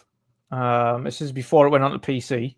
Although I don't think it's really increased too much or too dramatically since that. But on console alone, on 140 million plus consoles, it did 7 million. Yeah, exactly. That's not for Final Fantasy VII, which is the biggest, kind of most known Final Fantasy there is. The remake didn't perform as well as you'd think. Yeah, it's not where it was, so even if you did buy Square Enix and you had Final Fantasy on just on Xbox, it wouldn't have got the numbers you would have hoped. Yeah, but that's not like the real point anymore, right? Like, it would have been more of the eyes that get put on Xbox now, right? Like, if they had a Final Fantasy game coming out, knowing that what PlayStation has been doing, right? Like, if they were getting Final Fantasy 16 as an exclusive, because like as a backslap to getting played on Final Fantasy 7, right? Like, the optics of it would have been huge, right? And you gotta remember, like, right now, the kids growing up, they're like RPGs, like especially JRPGs. That's why they go in action on Final Fantasy 16, right? People are like, "Oh no, you're losing everything." They're like, "No, we could see the metrics, right? People are not playing them like the new generation." They've seen that with Octopath Traveler 2 as well. They saw the huge downfall in that. So Game Pass is the answer to Final Fantasy. If the game was coming out, it was going into Game Pass, it would be a humongous deal. They would have put out a image that said 20 million played, right? Or 20 million players, right? Like, that's the difference, right? That's why Microsoft buying someone is not the same game as Sony buying someone or these other companies buying someone. When Microsoft buys someone, they release them. They are allowing them to actually be the purest form of what they are, which are game developers. That's actually a good point, because the guy, one of the lead producers at Square Enix, did mention with regards Final Fantasy going forward that they have considered ditching the numbers and just having names, because it isn't like Final Fantasy previously. The reason it was iterative was because it was a new story in the Final Fantasy universe, and they were more fantastical, they were more fantasy. It was a JRPG, it was turn-based, so you knew from one game to the next that the next Final Fantasy 8 and then the 9 and then the 10, they're all turn-based RPGs. They tweak the systems and add different systems in here, whether it's the card game from 8 or whether it's the different magic system that they had in 10 and then again in 12. They iteratively changed the JRPG as they went through, but it was always a turn-based JRPG, and that's why it remained a numbered franchise. Now, with 15 and 16 and even 14, they're not turn-based JRPGs anymore. They're more action games. So yes, you could call it Final Fantasy, but it would be more something Final Fantasy something or other. Like we had Strangers of Paradise, exactly, which again wasn't a numbered franchise; it was a name, and I think that's probably the way they want to go. However, I would say if they really had, and again, this isn't a company that's managed well. Square Enix, if anybody's done the research into Square Enix as a company, they're really not managed well, top to bottom. One of them, if you think the likes of Activision Blizzard's managed poorly, God, look into Square Enix. They are so poorly run. Yeah. But if you have a look at what's capable for Square Enix, if they had a good owner, is they probably would like to have one team doing these different Final Fantasy stories with action, combat, and stuff like that. And then they'd have that JRPG turn-based stuff. You'd have the best of both worlds, I think, if they were given a little bit more free reign. The problem is they're part of a corporation, Square Enix, who again bout shareholders. And if they don't think something's working, then they don't. That's it. It just gets canned and brushed aside. Yeah. We've seen that so many times with Western games. As soon as a Western game doesn't work, they're just like, it really failed to hit expectations. Now, that's why they got rid of the Western studios, you know. That's the thing. Yeah, they keep saying that. But the Western games perform just as well as Final Fantasy franchise, but they never put it on blast. Ever. Yeah. Like, money-wise and sales-wise, the games that they've released from Western studios have performed and sold just as many copies as Final Fantasy. Tomb Raider is a success for IP, right? So it's... But even believe it or not, even Avengers sold just as many copies as Final Fantasy. That's very true. But that's the problem. Yeah, it's like... Square is what they are. It's what Square is in desperate need of someone like Microsoft to scoop them up. Yeah. If Microsoft were to buy Square, they would Square would be free to stop their looking at numbers and saying, let's not make this because it doesn't sell 50 million. It only sold 10 million. That's not enough, right? Like, they would be able to actually do what Square did, before. They were the company that made these great games, and you just played their games, were happy with them, everybody was happy. But then they got, the dollars started rising, right? Costs started going up. And now they're so worried about how much they're spending versus how much, these games are bringing in, which obviously they have to because they're a corporation, like, just like Dutch said, they have people that they're accountable to. And the best thing that could happen to Square and to gamers would be Xbox buy Square, and now they can make the games they want, because they make a lot of games in the between 2D games and their 3D games. Yes, they're still making really good stuff. It's just it's buried, right? Because they're making them either multi-platform or the place that they put them. Like, I feel like if you make a Switch game that's exclusive, you don't it's not the same pop as when a PlayStation game or Xbox game is exclusive. Because in Nintendo's world, if it's not Mario or Zelda or one of their franchises, even if it's exclusive, it still doesn't mean the same thing. Yeah, true. Drawn TJ sends in a $2 super chat. Thank you, man. He says, buy WB and Sega. I would absolutely agree here. It would fill like exactly the gaps that Xbox has right now. With WB, we would get like the pop cultures, superhero games. Yep, fantastic. It's what they need. And of course, with Sega, we would get all the classics, and with that, Sonic, which also would fill the gap of like a family, kid-friendly game, which is something. We've been talking about Banjo, that they need Banjo back to fill that void. But I do agree. Pyromat sends in a £2 super chat and says, Squeenix equals Asian Activision under expectations. Yeah. Nothing meets expectations. Nothing. That's the thing. That's the thing, right? So wow. Big list from Xbox. Do we feel? Well, what's probably going to be a likely candidate after Activision? If the deal goes through, Asobo, I'm not sure. It's so obvious, and I wonder if it has not happened yet. I don't think Asobo wants to be acquired because they've been in bed with Microsoft for so long now. So if they would want to be acquired, I think it would still have happened. I'm not sure. Maybe by Focus. You know what I'm saying? Go by Focus.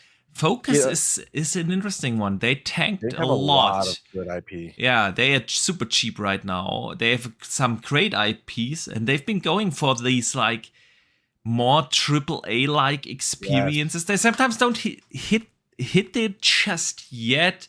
With Evil West, I really liked it. Gave it a 9. I stand by it. I thoroughly enjoy that game. Super fun, but you could tell like, even if they wanted to go for super graphics, fast pacing, good production quality, and so on, and they did it, of course, with Atomic Heart. They have Atlas Fallen coming. Yeah, all great. These games, like Focus is really trying to make themselves a AAA developer. And for some reason, they stock tanks year over year. Like if you look at the stock from Square, it goes down like this for 5 years straight. So they are super cheap right now at the market. So that would be a likely candidate. I think it will work really good. And with Xbox backing, they'll be able to actually do what they want to do, right? Because they're limited by money, right? That's what it is. Yeah. So they have to. Limiting money means they have to limit time, right? So games can only take so long to make because they can only afford to spend so much money on any given game. Whereas you take these properties that they're making that are like right there, just under that AAA expectation of what you would want, but you give them to Xbox and Xbox gives them the money to do what they need to do. Now, all of a sudden, you have the Starfield situation, right? Where it was supposed to come out in 2021. Now it's coming out 2 years after that. And if you look at that last trailer that we like, this whole big blowout we had now versus the year before when we saw that trailer, that's just 1 year, light and day difference, man. Things look so much better. Yeah, not even funny. So money, as long as there's the talent there, which clearly it looks like they have the talent, right? They're making those games that are there. You add the money, you add the time. You have a huge gift if they can pick them up. That's true. Absolutely. Drawn TJ sends in a $5 super chat. Super appreciated, man. And he says, under Sega, we get total War franchise and Phantasy Star Universe and more. Yeah, that's the thing. They have so many beloved IPs. It's a big roster that they could also revive like tons of IP within Sega. What do you think Microsoft is going to do after ABK? Seeing this list, After ABK, it could be Sega. It could be Sega. I think that's a good shout. I don't know because it could be anyone. There's like 100 publishers and developers. So many. So many. Isn't that scary? Like, think about that for a second, that Microsoft can seriously put a list together to say, who do we want to go to buy? Like, which one of these do we want? Like, they can just do it. If you imagine a world where they took that $69 billion, right, and said, we're not getting ABK. We're going to spend $69 billion on this list. Bro, you know how many they buy so many of these people will be Xbox Studios. Absolutely. That you wanted to say? I don't even know what to say, to be honest, because there's just so many on there. And the funny thing is, of course, none of this was actually meant to be unredacted. Yeah. It was all meant to be redacted only for the court's eyes, but it was unredacted. Yes. Which is why we found out about the whole Sharpie incident and Sony, how much it costs and how long it takes them to make games, etc. Because they used a Sharpie to cover it, and so that had to get pulled. And then they tried to put it back in again, but then they still made issues, so they just pulled everything. And and then the redacted version went up for the purchases and so on and so forth for Xbox, which was just all blacked out. Yeah. But yeah, it's just crazy, and it just shows that, and they've already mentioned it. Like, it's even ABK isn't the end. Like, they're still looking at purchases outside of that. Yeah. So it could be anything, and and judging by the way that they're doing it as well, it's very methodical. It's like, what does this studio bring for us, and what's the benefit, and why would we have this studio? It's not just a case of we're buying them for the sake of it. It's like, okay, well, these guys are really good at mobile, so that would be in the reason for purchasing would be down at the mobile front. These guys are really technically proficient, so we'd want them doing that. These guys make really good, high quality AAA games, so this is why we'd purchase them. Yeah, these guys are X. So I liked how it gave a breakdown of each studio, the benefits and the reasons that they're kind of looking into them, or further investigating them, because some of them were like, okay, these are good for like immediate purchases, and these are the reasons why. And then they had another breakdown of list where it was like, these guys we're kind of looking into further because they're doing X, Y, and Z. So we want to kind of further analyze this before we kind of make a decision on whether or not they're viable for purchase. Yeah. So it's very strategic. It isn't just kind of buying something for the sake of buying it. I like that approach. It's very well done. So I like that pro cons, like they put on everything. I like the business strategy that they're going through here, and it's from a purely business perspective. They're really taking their time to look into. They're not just getting it. They're really taking their time to look into their full approach to gaming in general. They're not just buying a studio for the sake of it. They're like, okay, well, what area? And some of them even just said, literally just kind of fills gap that we're missing. So it was like a couple of studios that make like kind of small kind of kid-like games, and they were just like, yeah, fits a gap. Like gaps that they're missing, they're just like, yep, them guys make games that we don't have, so this is why they'd be good to bring on board.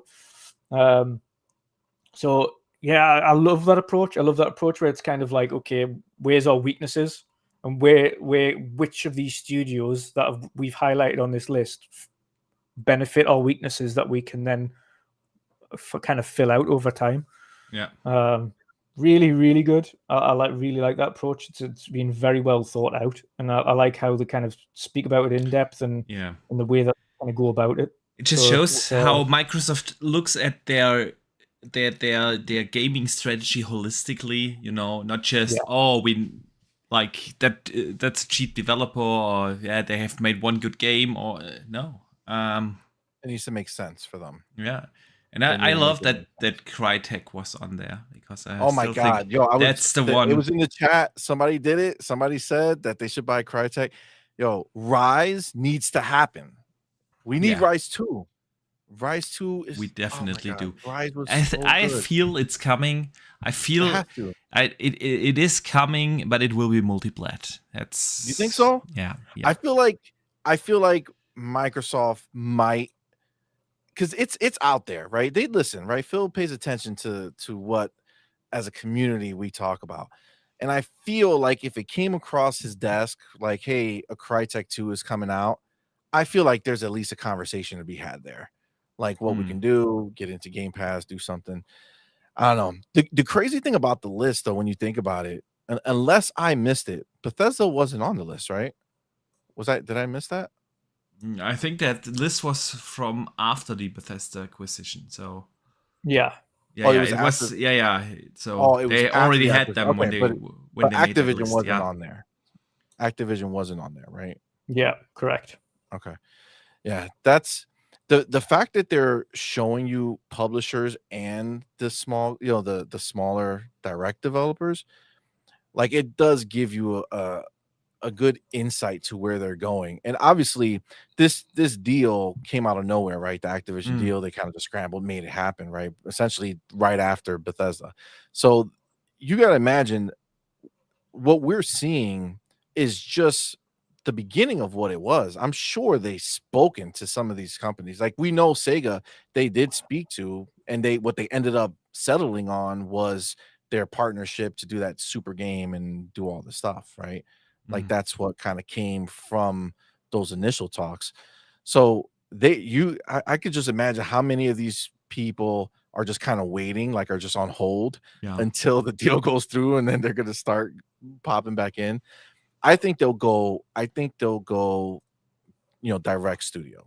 I think if they're going to do Sega, I think they'll do similar to what they did with Bethesda and Activision. It'll be a year later or 2 years later, whatever that is. I think of course, the bigger the deal, the more exactly regulators will look into and the it. longer it's going to take. And if you do that, then you put everything else on hold again, right? To deal with Sega and how long that might take. That's a fair where point. You can go and they can give us another 2018, and in the course of one show, be like, well, we bought this studio, this studio, this studio, this game, this studio. Basically, the 2018 shopping spree. I'm ready for it. Yeah, I'm ready for it. Would be they cool. Dronty J sends in another $5 super chat, man. Thank you so much for the support. And he says, first go to Embracer and get Crystal and Eidos, then get Crytek, then go to CD Projekt and Sega and Warner Brothers. That's how you go on a shopping spree. Yeah, Embracer is they are also super cheap right now. They're tanking. It's the perfect time. Tanking. You know what? But they're not worth buying because they have a bunch of like junk too. They have a lot of good stuff, but they also have like a lot of junk. So you want to really you buy them out on Crystal and Eidos. You don't get the entire Embracer group. You just get certain studios out of this pool. Yeah, they should also when it comes to WB, because we talk about like buying like their gaming section, they should just buy WB. Like they should get the rights to DC, like own it. That way that purchase is going to be different because they are not in that market, right? Like if they buy WB, the movie studio, like the one with the licenses for everything, Microsoft has no place. They are not in that entertainment business, and I'm not sure if Microsoft does want to get in there. But they don't have to do anything. You buy them and leave them alone. Do what they're doing. They just own everything and they have the rights to all their games. You keep all the leadership intact. You're not changing anything other than ownership. I do get your train of thought, but then if you invest so much money in a company, you do that because you think it's gonna help you grow your business. And Warner Brothers is doing okay, but they are not growing. They are more or less stagnant for years now. Yeah, they've had their hits and misses, and the movie industry is not a growing industry. I think that's why Microsoft is investing this. Microsoft, as a mother company, is investing so heavily in Xbox as their division. Because they see potential growth in there. That's the thing. But you also can see that they are doing a lot more with gaming in the TV space now. Absolutely. Right? I mean, it's a lot more interconnected than it's ever been. Yeah, The Witcher 3 season 3 coming out today. It's crazy. Sony, this is the time. Sony's the time, doing right? it. Sony's investing big time into it, right? Movies and TV, right? How does remember Microsoft invested in this, but they were just early. Right? They were early. They knew that this was the way it was going to go, but just like everything else they did, they were too fast, and everybody else, the market beat them down for it. But now everything that they wanted to do is what's happening now, right? So you get WB. Now you have a movie, TV show production. You have everything. Now you can easily, instead of having to make deals with such and such, right? Showtime or whoever it is, Paramount or whatever, to make these shows. Now you have an in-house, WB. I mean, they're WB. They still make amazing stuff. I wouldn't be against it. Don't get me wrong. Wouldn't be against it. I'm just not sure like it if sense, man. Just go do it. Makes sense. Just go do it, Microsoft. Just do it. You got the money. So let's move away just a little bit from this court case, and we will come back to it. But let's stay on Xbox for a second, because Xbox has a lot of studios. We know that they're working on a lot of games, and some of them have been pretty long in development. And one of them is Perfect Dark. Yeah, the studio was founded in 2018. We've seen in 2020 Phil playing the game. We've seen Daryl Gallagher playing the game. They posted pictures on the social channels, and then, a lot of things happened. We had the mass exodus of some well-known developers from studio, and then eventually Crystal stepped in and helped. They announced the partnership, and this week we had a report from IGN that they talked to 13 different developers that worked across different studios that were involved in the game's development, and said that the game is probably not going to release until 25 plus, which would make 7+ years in development time. And of course, the discussion came up, Dutch, again, about what's going on with Microsoft's studios and how are they handling things over there. What did you make of this report from IGN of the alleged release date of 25 plus or later? For what was that, sorry? Perfect Dark. Oh, God, yeah. Yeah, I don't think it's going to be later. I think it's going to be 2025. Maybe it's 26 at a push, but that's kind of what we expect anyway at this point. And we know Tomb Raider is going to be coming out before it. Yes, but even Tomb Raider is not close. We haven't seen that announced yet. So I think Tomb Raider is going to be 2025. And then we might see Perfect Dark this holiday 25, if not Q1 26. Mm-hmm. But it's exactly where I thought it was. I don't think it's any further than... I think they made it out to sound like it was much further out than it was in their article. I think they made it out as if it was 27, 28 beyond. I don't think 25 is as far out as people are kind of thinking. We're halfway through 23. We're almost in 24. Yeah. We're talking like 2 years or less. And in some cases, maybe 2.5 years away. And if we're talking about a studio which has brought on a second studio in order to help them, which is in Crystal Dynamics. They had Certain Affinity helping them originally. Games take anywhere between 5. I forgot about that. Certain Affinity also worked on the game, right? Yeah. I feel like we didn't know about that, right? Like that just kind of came out recently, right? Certain Affinity. No, it was. We knew about it. I just forgot about it. Yeah. I feel like I completely missed that news. I had no idea that they were doing it. Yeah, it was like, but even then, like modern AAA games are taken, and we've seen that by Sony's report on their own.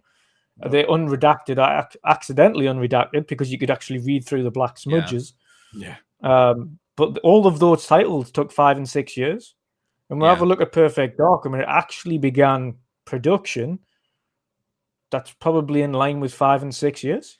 I mean, it also goes into saying that out of all the Xbox studios, that was the one that they founded organically. You know what I mean? And building a studio from scratch, like with an empty office and employee number one, is like, you need time. Yeah, it's also very different if you look at studios like Naughty Dog that have everything in place, infrastructure, people, everything, equipment, they got all that set up. Yeah, that also, of course, goes into a newly founded studio. It's not like you snap with your finger and everything is there.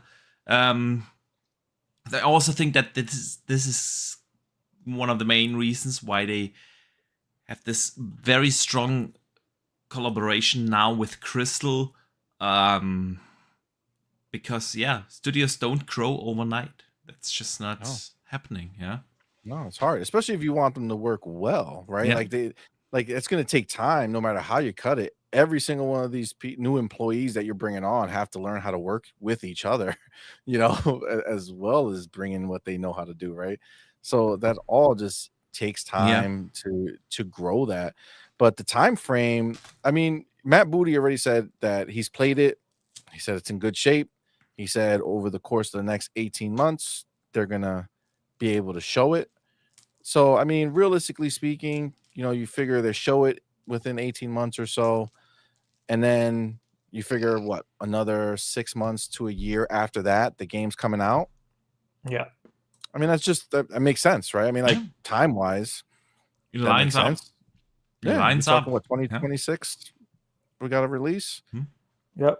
And it's not like, and the thing is like, there was a lot of people, a lot of vitriol and people kicking off about it and moaning about it in the chat. But what are we really moaning about here? If you have a think about the games that have just been announced, the ones that are very close. So we've already got 2 games that are, at least 3 games that are coming out next year that we know of, in both Avowed and Hellblade and Towerborn, among others. That's not including Flight Sim and additional things, and another title that hasn't been announced yet that they're saying is coming next year.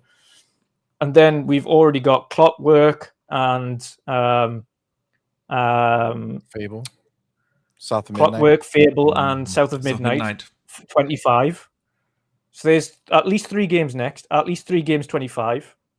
Like, these are all big AAA games. And people are moaning. It's like they're getting into a cadence now where games are releasing year on year. Like, you can't have everything tomorrow. Not every game is going to fit in tomorrow, and it doesn't make sense either to release everything in like the next 2 years. Exactly. Because if you have a look at the pattern in which you actually release AAA games, like, do you want to force out a game that's clearly not ready?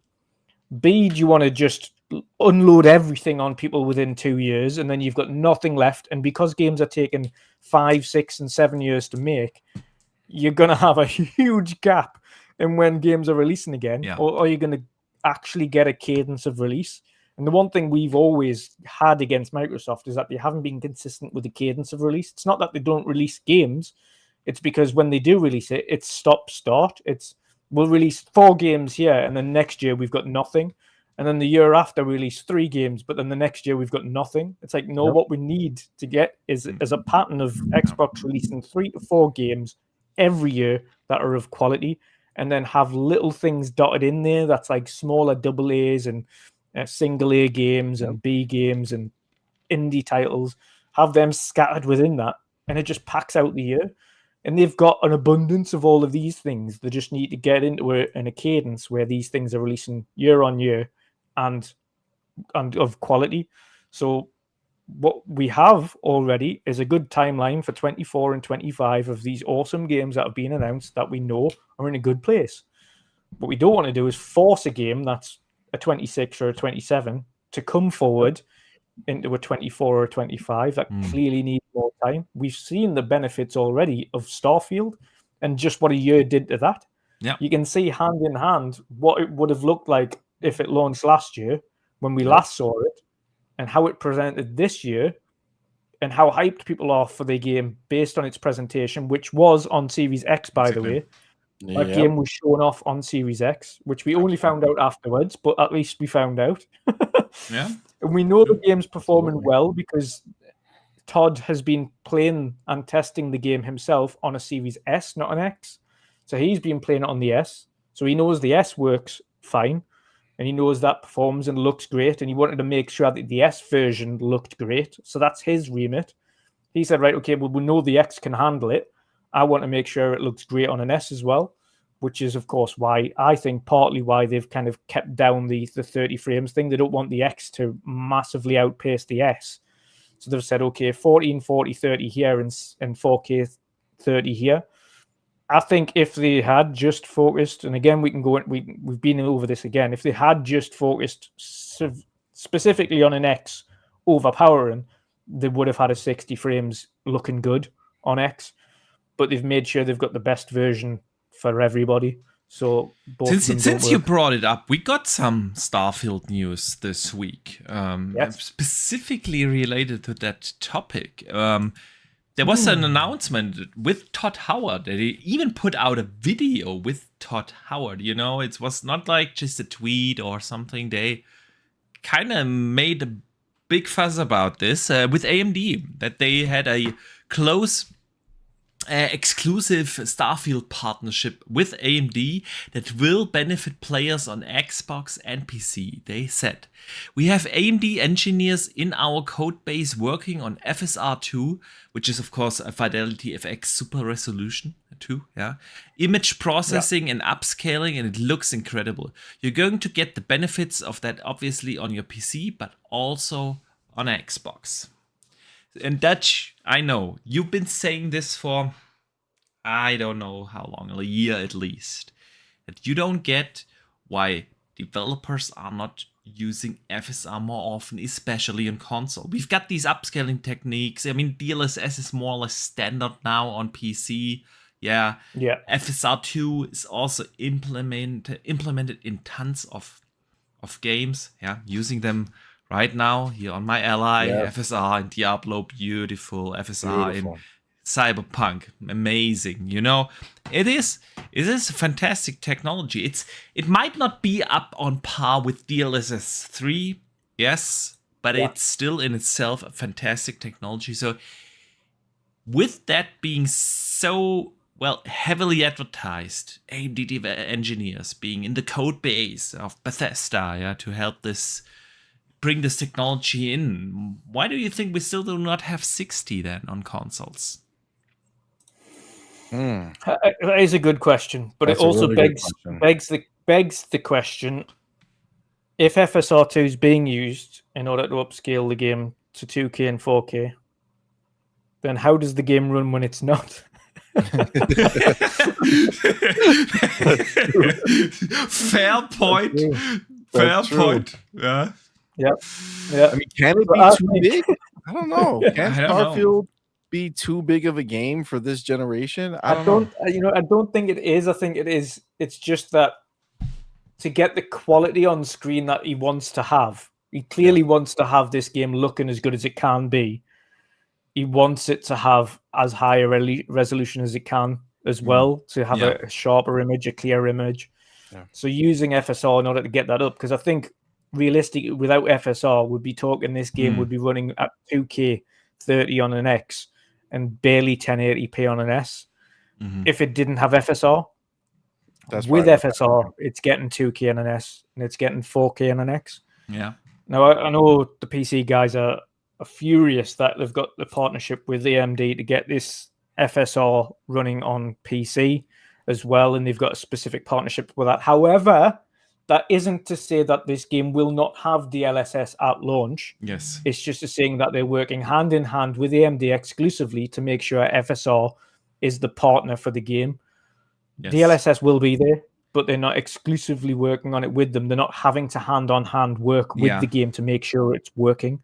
I think AMD also know how big a game Starfield is going to be financially and commercially. Yep. And they want to put their name on it. They don't want NVIDIA do it for every game that's on it's like NVIDIA. A proving ground for them. Like they can kind of prove that their thing works what just our as system good. can do. Yeah.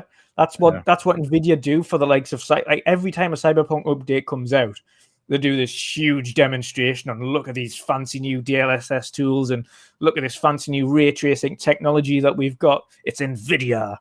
And this is what AMD have seen NVIDIA do and simply wants to put their name on it. Now, does that mean that the likes of, because they've got exclusivity with them, does that mean that FSR isn't apparent in Cyberpunk? No, you can use FSR. You can. They just don't have the agreement with it. So there will be the LSS on there, and I think people need to stop crying about it. Absolutely. They've just got the rights to be able to show off the game as look at this AMD produced title. Yeah. So yeah, I think the game is just because of the size. They do need the help of these upscaling technologies in order to make the game as good as it can be. And I think without it, performance-wise and fidelity-wise, it wouldn't look as good as it should. So I don't look too much into it. I think it's just a smart move. And we've been seeing it for a while. A lot of these games need these tools. They're desperate for it, and they don't use it. They don't use it, and they should. Honestly, see, Manny, if it's okay, I want to jump in really quick because you brought up a great point, and now they do use it, and I think your advertisement argument is a very good one, and probably that's their train of thought. I also feel like this announcement is something I love to hear because I've been very critical on Xbox for making console gamers feel like second-class citizens. You know, when we get those games and they run so beautiful because on PC because they simply use the tools available like DLSS, like FSR. FSR is implemented in so many games on PC, And we have like not even a handful of games on console that use it. So I feel like this is exactly what I want to hear as a console gamer. Hey, we are using this technology, not DLSS. We use FSR because that also helps console gamers, yeah, to make Starfield look better, run better, perform better. Still not a fan of the 30. Not gonna lie, but I think, like you said, that what would it run without it?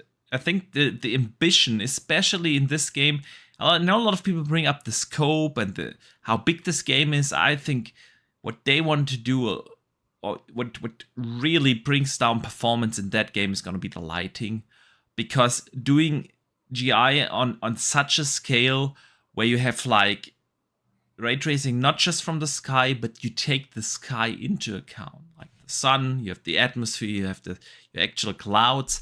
It's not how I can't remember or know from I don't know any game who does something like that, because usually when we have GI implemented in games, like your light source is somewhere the sun baked into the sky, or the sky itself is your light source, and then you trace your light.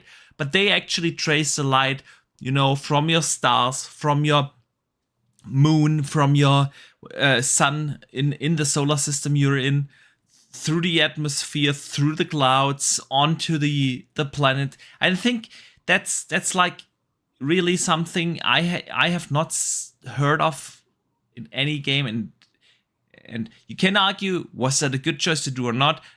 It looks fantastic. We've seen it. It looks fantastic, but I think that's very, very cost extensive. So it's good to hear that they have FSR helping the game's performance, and I still have hope that we will eventually get a 60 FPS patch. But C-Money, what do you think of this AMD partnership on Starfield?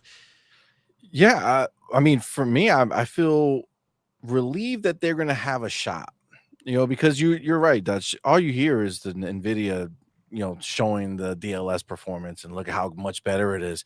Where AMD really has, like, what huge game has come out that AMD has been able to be like, hey, look at what our system can do, right?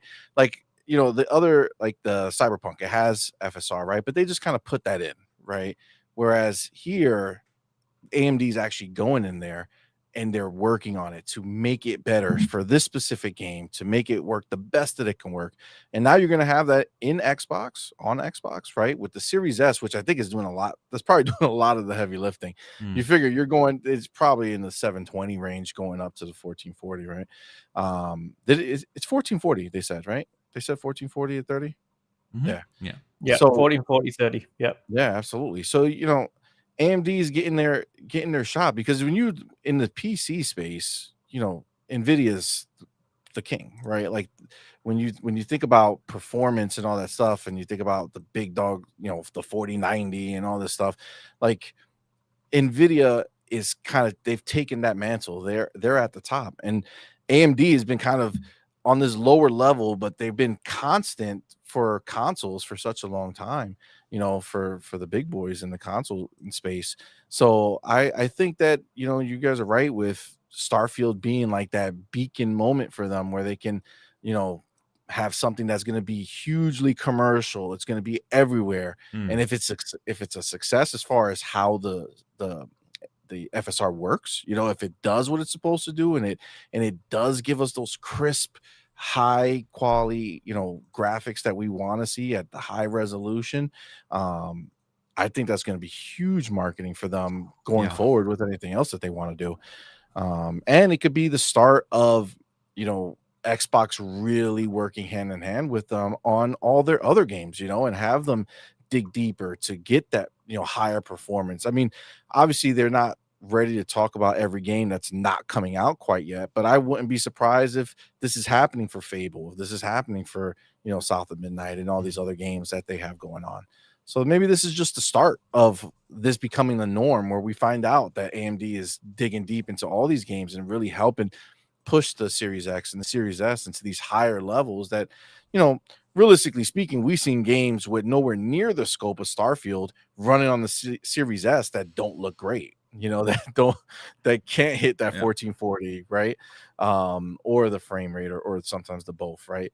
So if this can help push these systems, help, with AMD physically going in there with each of their biggest games and like really tweaking and pushing, these consoles are going to be here for a long time. So the more comfortable they get with the FSR too, and have that be more prolific through every big game they make, that's going to be a big deal. They can't, if they come out with 3, right, FSR 3, it can the Xbox systems as they are take advantage of that? Is that just a software thing, or are they not set up for any future iteration? So the infos we have on FSR 3 are that they are going to be AI based.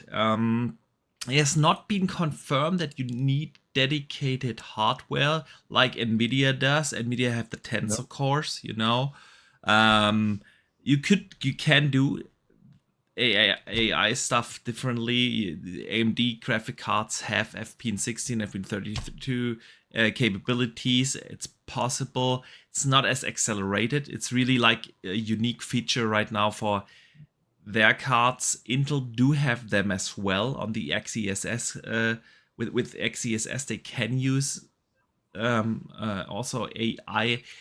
So FSR 3 is going to be AI based, but at least to my knowledge, it's not been confirmed whether it needs like dedicated hardware to do that.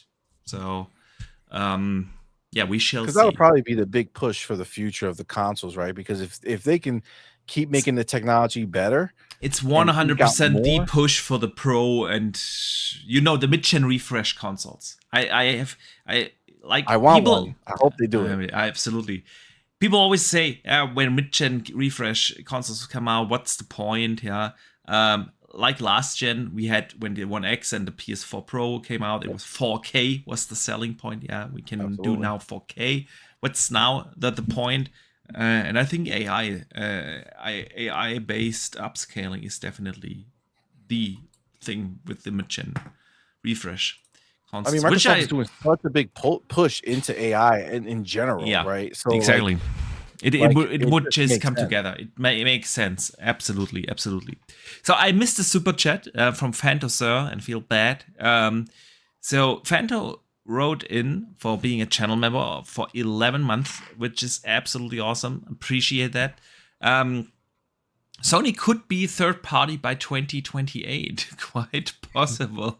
That chat still came in when we talked about the FTC. So man. King David always says that. Yeah, he believes it. Said no more. And don't you dare speak against the general, right? That's right. Hold the line, baby.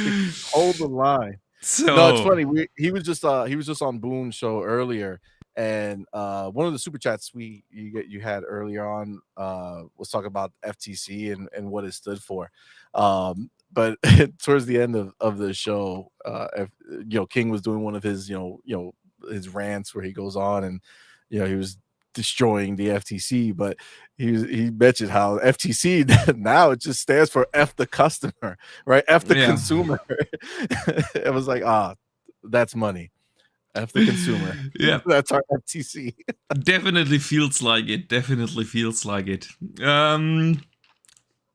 But I want to stay on an Xbox game, moving away from Starfield into Indiana Jones, because our good friend Special Nick from the Xbox Era podcast, sometimes he gets it right, sometimes he gets it wrong. That's just what it is. But he spoke about the Indiana Jones game. And said it's gonna mix first person and third person. So hang on, where's the quote? Lost my notes. There it is.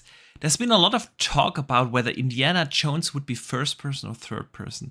I may have gotten info about that camera angle. Now, I don't know if it's finalized or not, because the game, I think, is still quite a bit away. But from what I've been told and from what I've heard, it's going to be both. Not like Starfield, where you get to pick, but there will be a specific. There will be specific. As far as I'm aware, there will be a specific section for third and first person. Some will be in third, some will be in first person, but I don't have more detail than that. Well, Todd kind of alluded to that idea, no? When he had that interview with Lexington. Some of the interviews he gave recently, so there were quite a few. He did one with that guy, and I forget his name, Lexington, I think, but he kind of when he was asked about Indiana Jones, he kind of said it's like a mashup of a lot of different things. It's kind of unique. So I think he was alluding to the idea that there's going to be different. I'm sure there'll be, sections where you're driving, right, which might switch you to first person, sections where you're, adventuring, where you're third person. I have a lot of high hopes for this game. I feel like this is Microsoft's chance to have, their Tomb Raider, to have their, Uncharted. You just muted yourself when you said that. Sorry.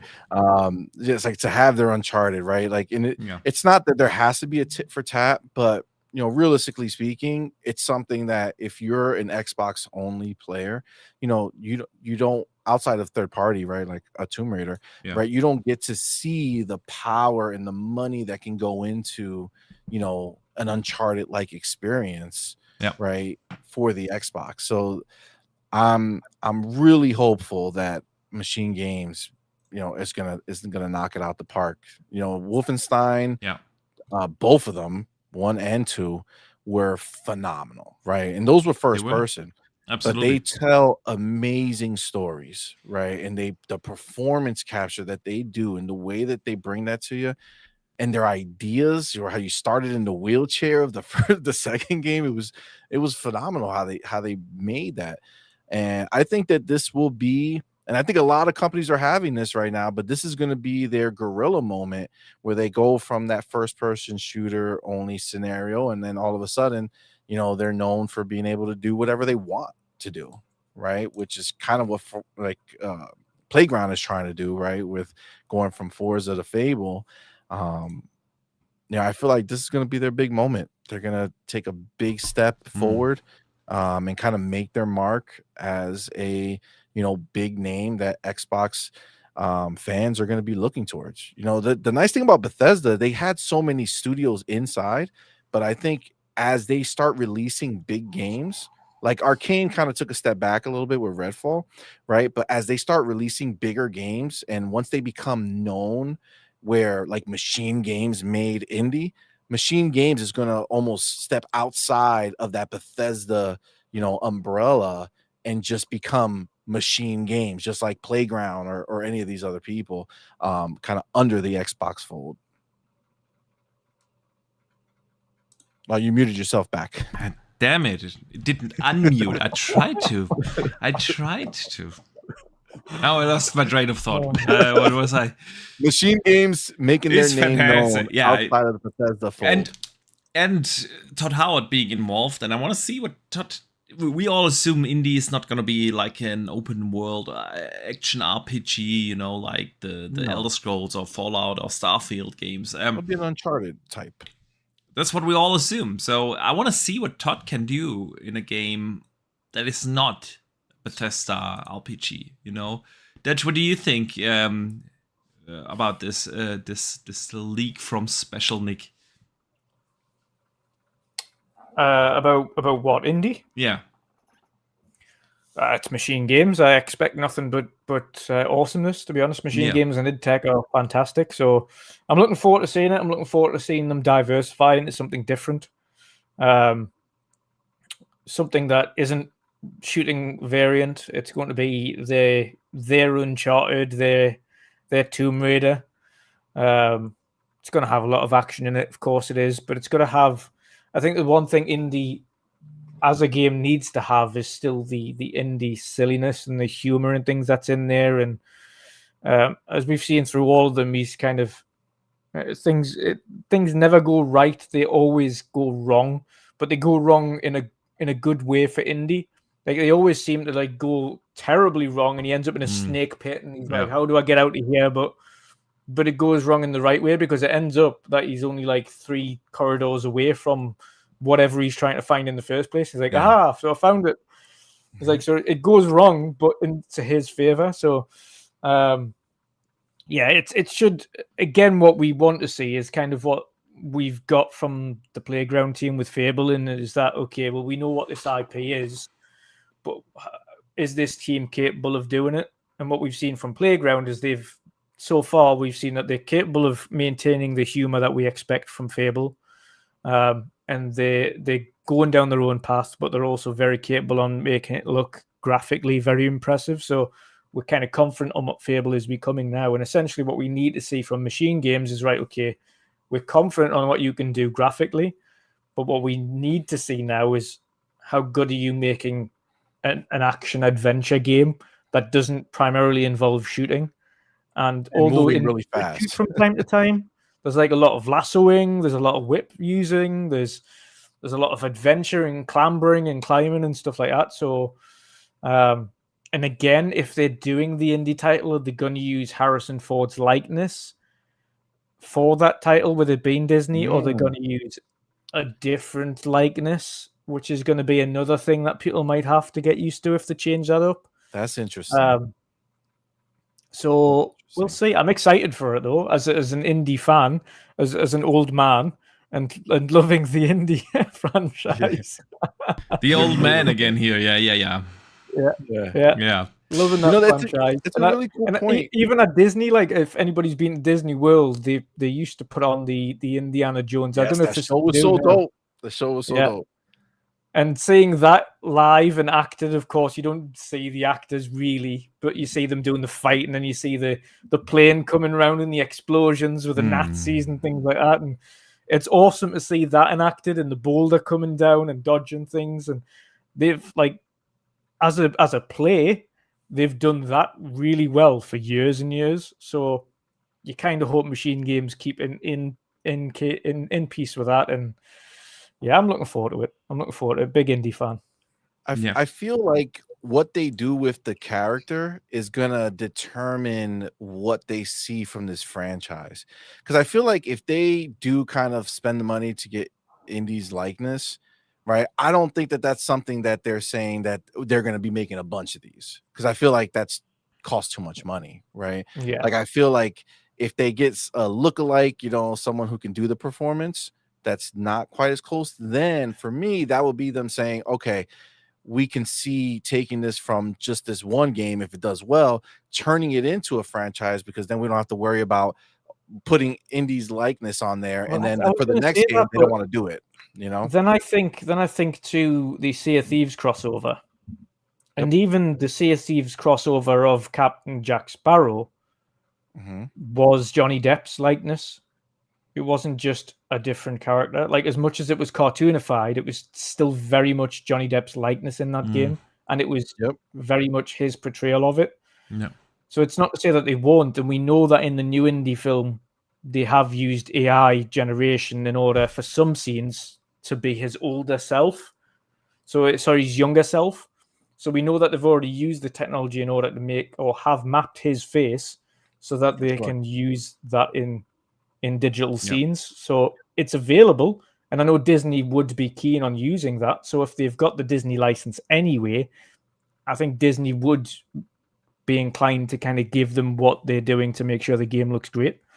So I think that would be a good investment for them. I mean, obviously, if they can get Harrison Ford's, younger self looking in there, exactly. I mean, it'll be great. I mean, that'll make a huge difference. But I think, when you talk about the Sea of Thieves thing, I don't know if that's going to be anything other than a one-off, right? Like that one moment in time they have it. But like right now, there's this whole the strike that they're doing for the actors and all this stuff. And one of the things that they're kind of fighting for now is the AI representation of themselves and making sure they get paid right for that.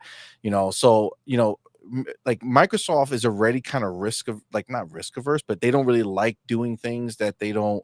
That's why I don't really do licensed games too much, right? Like they don't like doing things that they don't own, right? So like being at the mercy of indie, if they already give us indie at the first one, right, and then something happens where all of a sudden to license indies look for the next game goes through the roof and it's like crazy expensive because they want to make more money off of it. That's a lot of risk for them if they're looking to see if this is going to become a franchise for them, right? Like that's the way I see it. I feel like if they want the chance to make this a franchise, like our Uncharted, right, or our Tomb Raider, right, I feel like you get somebody that looks really close to it, right? Like you get a lookalike, right? But I don't know. I feel like that would be telling for us. I feel like if they get indie, the chances of more might be a lot slimmer. But that's just kind of my thought on it. I feel like it'll be risky for them to invest so much in this one and then it blows up and then they try to do more, but the price goes sky high. I don't know. I feel like there's a lot of out of their hands. They are getting closer with Disney though, so maybe that is the relationship they're building. They're trying to. I feel like they're trying to mimic Disney in the gaming world, right? Like they want to own the IP. That's what that letter from Matt Booty was pretty much about. Where he was talking about how, look at Disney, you can't, like, they have all these big properties, right? Like you can't really build a brand new streaming service right now with like big content that you own because Disney owns all the really marketable stuff right now, right? So if Microsoft plays their cards right, and they use these acquisitions the right way, I mean, think about this for a second. They own Minecraft. They're really close to owning Call of Duty, right? They own all of Bethesda's big, major IP that is well known everywhere, from Fallout to Elder Scrolls, and that's what Starfield is going to be, right? The next one that is going to be huge, right? So they're already kind of creating that umbrella of Microsoft where they just own these massive properties in gaming, right? And again, we're not even talking Diablo, World of Warcraft, all this other stuff that's going to come that are also huge, monumental, franchises. They're going to own that. And I think, we kind of dismissed that email because it's from 2019, right? That's like the play, oh, that's 2019. We're not really thinking about that. But if you kind of see what they're doing, they're going after the biggest franchises just like Disney did, right? Disney owns the biggest franchises that are out there, and that's just the reality of what it is. And Microsoft, that's what it looks like they're doing. It looks like they're setting themselves up so that they own everything major in gaming, and then everything else are just side pieces. Like as big as God of War and all these other things are, they're still always and forever going to be niche because that's only big to the PlayStation audience and for the crossover audience that does both, right? But it's not everyone. There's plenty of Xbox gamers who can give three craps about God of War because they never played it and it means nothing to them, right? So they're focusing on the bigger brands, right? Where now all of a sudden Call of Duty and Xbox are associated. Those are linked no matter how you cook it. On the Super Bowl, when they're going to show the commercial for the next Call of Duty, which I'm assuming they'll do now that once they own it, they want to put it in front of every place, is going to be Call of Duty Xbox, Call of Duty Xbox. They have a long game that they're playing, and I think that if they play their cards right, it will turn. Can you imagine if they get Sega and Sonic?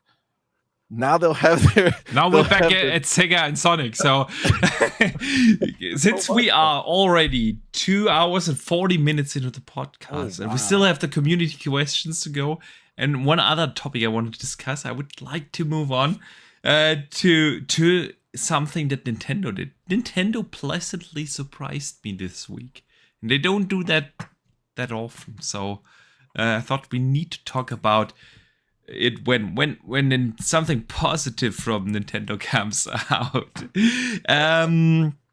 They announced to shareholders that backwards compatibility is gonna be definitely in their focus. They said They want to make customers to transfer over smoothly to the next console. With that, they announced that your digital purchases are now bound to your account, just like they are with Xbox and PlayStation. Yeah. So yeah, since your Nintendo accounts will carry forward to the next Switch. Dutch, since I know you're also a Switch owner, what do you think about this when it comes to the next gen Switch or whatever it's gonna called? Hallelujah. Finally, they have arrived in modern days, right?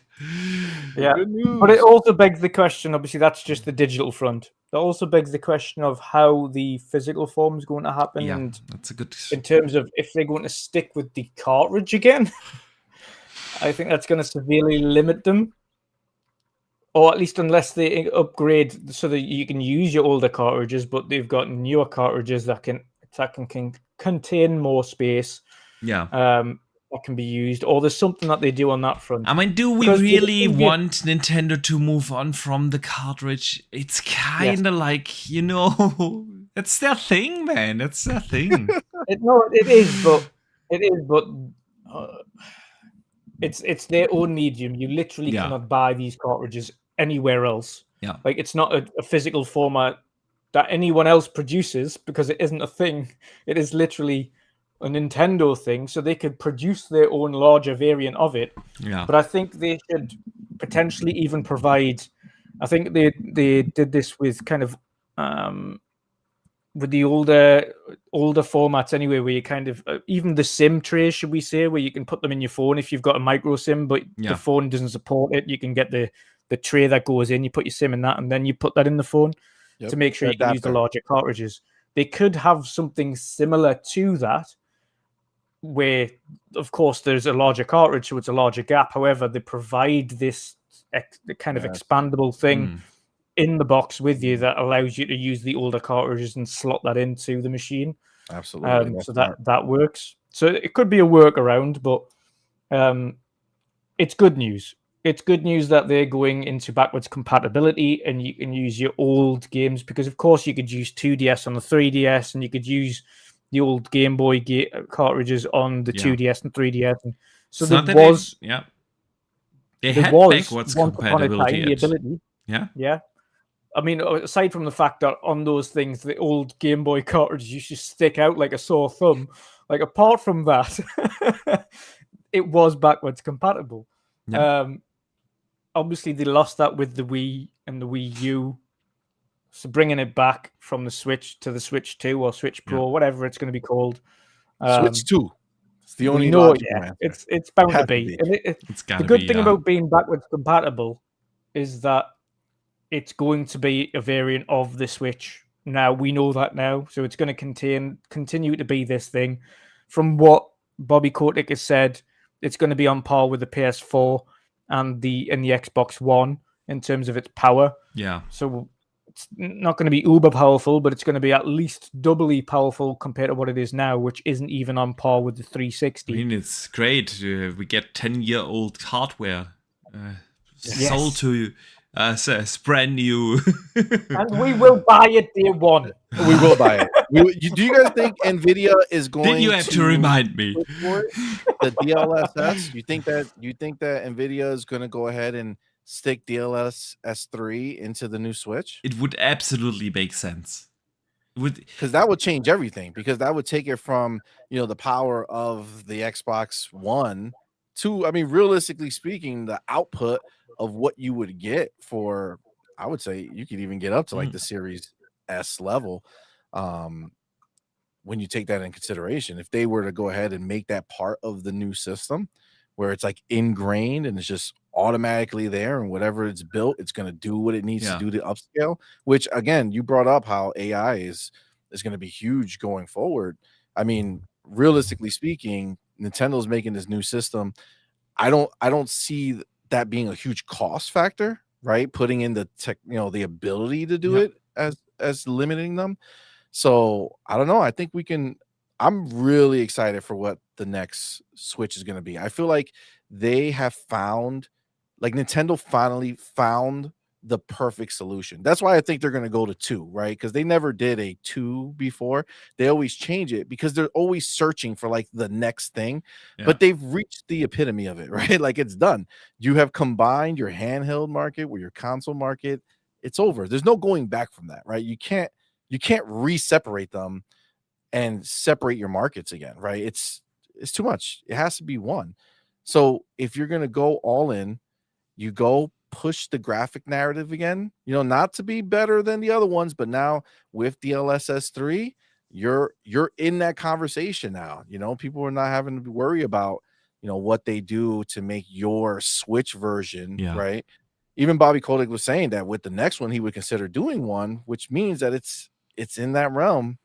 They're not making Xbox One and PlayStation 4 versions, right, anymore going forward, right? Are they? Is that Call of Duty's done with the last gen versions, right? Yeah. So if they're not making the last gen versions anymore, then theoretically speaking, whatever technology Nintendo put together has to be something that will push it into the realm of these new gen. Which, if you think about the lowest point of that, obviously is the Series S, right? So I'm thinking that the next Switch is going to be a Series S in your hands. That's what I'm hoping. I feel it. I think we kind of all hope that at this point. Yeah, we all do. We all most certainly do. So, guys, let's move on to our community questions. You guys know that each and every Wednesday you can write in either on YouTube, on Twitter, on the Discord, on Xbox, or wherever you want to write in. And give us some questions or topics to talk about. And boy, did we get a lot this week. So we probably won't be able to make it through all of them. Since we're already closing on the 3-hour mark, but I definitely want to get to some of them. Sergeant Sentinel Gaming, which, by the way, I was on his podcast on Tuesday. So thanks again for the invite. It was a blast. And he said, do you think the new PlayStation handheld will last more than a couple of years after launch? Or is it more likely to get tossed in the garbage bin by Sony? Well, they're not doing anything special with it, right? Like, it's just streaming. It's just a streaming device. I mean, they talked a lot about them wanting to get more in the streaming market. Even our good friend Chimbo, good old Chimbo, said during the FTC trial thing something about that. Where's the quote?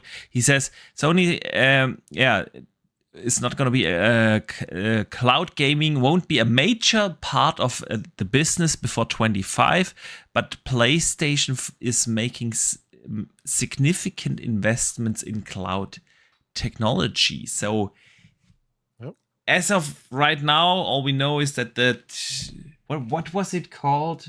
The weird ass handheld, the slice and Project Q. Yeah, it's like console streaming, so streaming from your PS5. It's just console streaming, and but whenever they do cloud, it'll have that capability too. I think so. You will have like you can put a little SIM card or something in there. It's probably in there. I don't think they want to pay, Google for Android, the license, right? I think they're just going to keep it streaming. They want to keep everybody in the PlayStation ecosystem. They don't want you going anywhere. So it's just going to let you stream to your console. Eventually they'll get to the point where you'll stream your games through the cloud, which is, where, Jez Cordahan wrote that report that they might beat Xbox to actually allow you to stream the games you own as opposed to just what's in Game Pass. So, I mean, once they do that, the only thing that can make the handheld itself, something that would go in the garbage bin is if they came out with a brand new controller with different types of vibrations or heat feeling or something like that handheld can't do, or if they want to upgrade the screen, right? So maybe they'll update the screen, but there's nothing in it that's going to. It's just streaming. That's really what it is. Yeah. Dutch. FRSX7974 writes in Boxenberger and Dutch. If you remember my recent question, if you were Todd and could hire a talented dev to reach 60 FPS or a talented dev quality for life of quality improvements like AI immersion interactions, it seems that Todd chose the immersion dev. I remember your question. Yeah. But what did I select? I selected immersion. Immersion. There you go. Last Boomer said, yeah. Yeah. You could go work for him now. Him. Lost Boomer says, what have the new Xbox studio been doing the last 4 years? What's going on with Perfect Dark? I think we covered that. Noam Chomsky says, to what extent have Jim Ryan's outright lies and duplicitous behaviors impacted Sony Interactive's standing and or future dealings with other organizations within the industry? That is a fantastic question, Dutch. What do you think? Yes, it is. I think the devs that just want money will clearly still just go for them. Exactly. Yeah.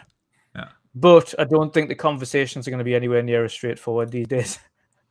I think they're going to absolutely press them for better deals. We're going to press them and they're going to be like, nope, we're not getting an 80-20 split. We're absolutely not. We're going to do you're not getting a 70-30 split. We're going to do what Call of Duty did. Call of Duty demanded 80-20, so we're getting 80-20. And I think that in itself has set a big precedent. The fact that Call of Duty have demanded a higher thing because, well, you're a big player, so we're going to have 80-20. And that's why they said, no, well, PlayStation's giving us 80-20, so you're going to give us 80-20. Otherwise, you don't get the game. Yeah. I think a lot of developers will look at that and say, so Call of Duty and Activision get an 80-20 split, and we're stuck here with 70-30. Like, how does that work? They would have to be big enough. They would have to be big enough. I don't think they need to. I think they can just demand exactly the same. They can just say, okay, then we won't put it on the console. Like but what do you have as a mid-sized developer? I'm with C Money here. If you're a mid-sized developer, what leverage do you bring? Like, what if Sony just that's a problem. Unintentional exclusivity. Yeah, but Microsoft will also have to play ball, right? Like Microsoft will have to say, okay, we'll do 80-20, because if they're going to just give you 70-30, then because Microsoft different from Microsoft. Microsoft didn't want to give the 80-20. They were forced. They said, give us 80-20 or you don't get the game. Just because it was Call of Duty, like, that has enough weight. Yeah. You can't have a gaming platform not have Call of Duty. You have to, like, PlayStation is simply, on a global scale, the biggest console player. Of course, with Nintendo, it's always the question, but you get my point. They are too big to ignore. And they know that. And that's the problem about this entire thing. That they have such leverage, that they have like this power to do the things they do. Realistically though, I think it's good. It's gonna make studios demand a bit bigger leverage. Yeah. I think it will definitely get conversations a little bit more serious. I think so too. Like you mentioned though, especially the bigger ones. Especially the bigger ones. And I also feel like, a lot of things get promised when you have these deals. And a lot of these things, I work in a different industry, yes, but it's in every industry the same. I've worked in automotive, I've worked in semiconductor, it's everywhere the same. If deals get made, a lot of things rely on like gentleman agreements. Yes, there are contracts, but you kind of get things into place by having gentleman agreement. And then figure out the lawyers. And I feel like this is what the court thing showed. That you cannot trust Jimbo. And this will make negotiations on every level so much harder, because you never know, is it bullshit that they are telling us right now or not? assume bullshit from Jimbo. Yeah, right. Motto. Exactly. Just assume it. But I think, remember, the other thing that came out is not for Xbox at least, and maybe this, I think it might actually do the opposite of what Dutch you were talking about, because PlayStation, the only game we know of is Call of Duty that does the 80-20 split. But in the Xbox side, it did come out that they have made that concession previously for other games too, to do that 80-20 split. So they have on PC. Yeah, so I mean, that might be a place where, especially since Xbox is on the weaker side, right? That's the person you could exploit, right? You could go to them and be like, listen, I heard you're giving them the 80-20. We want the 80-20, or we'll just keep our game on PlayStation. Like, there, I could see, but at the same time, any of these you're burning so many bridges by doing something like that. You know what I'm saying? Especially if your game is not the biggest game out there. Like, I don't think that will come from it so much. I think at the end of the day, they're just gonna try to milk as much money as they can in the Game Pass area. I think that's where, they're gonna go. And if their name was on the list of possible acquisitions, I bet you some of them start sweetening up to Microsoft, start going in, trying to see if they can get acquired. So they go and they, talk about doing more exclusive stuff with the games. I mean, that can be a possible outcome. I do agree. Yeah, could be. Dave Ramos.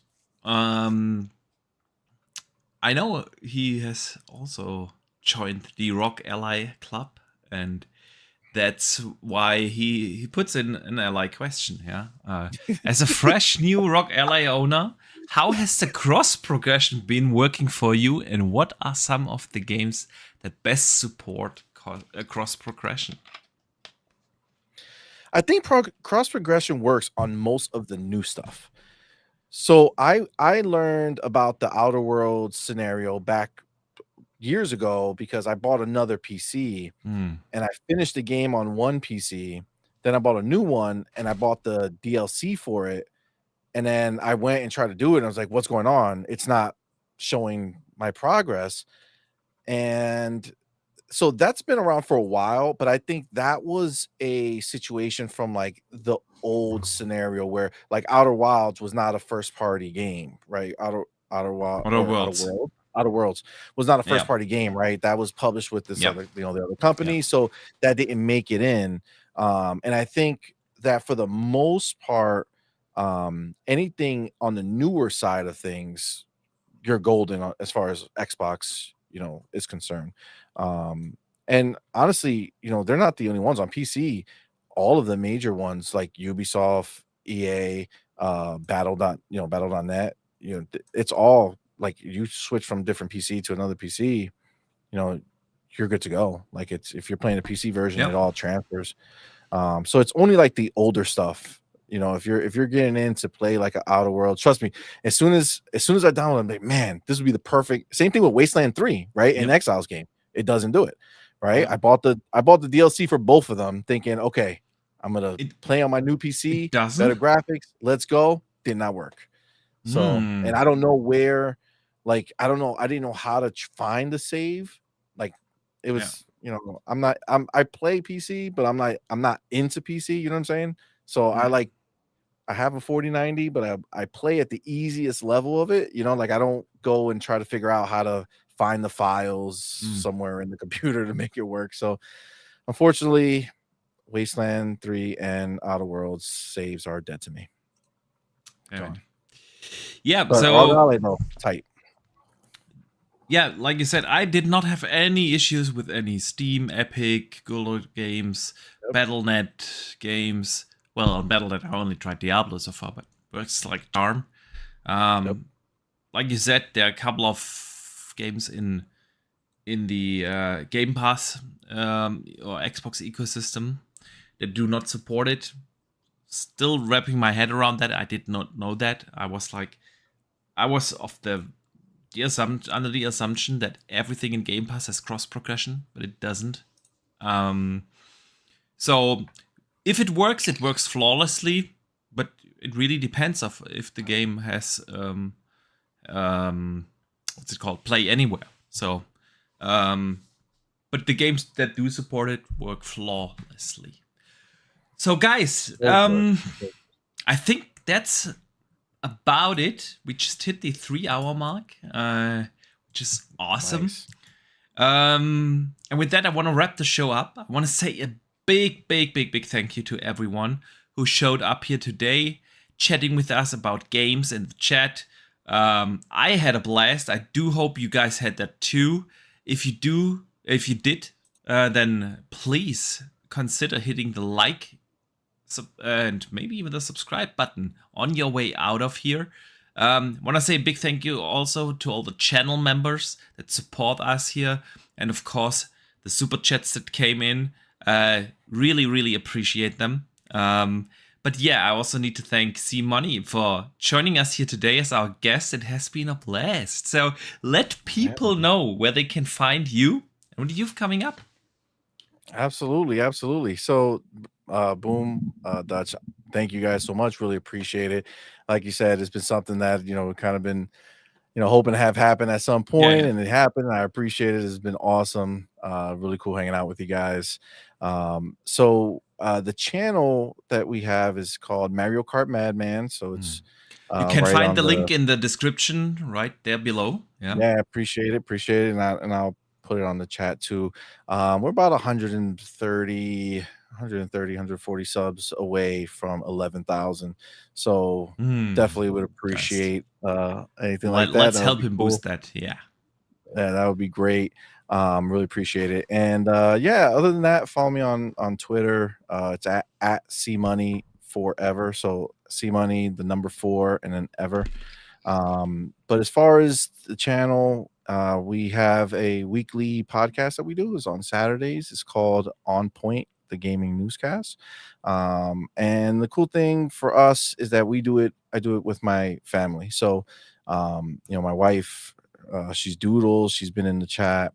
And my eldest, teenage kids, we do a podcast together. So it's nice because, when we talk about these topics, we come at different angles. You got me, who's obviously more ingrained in this side of it, more of the hardcore type gamer.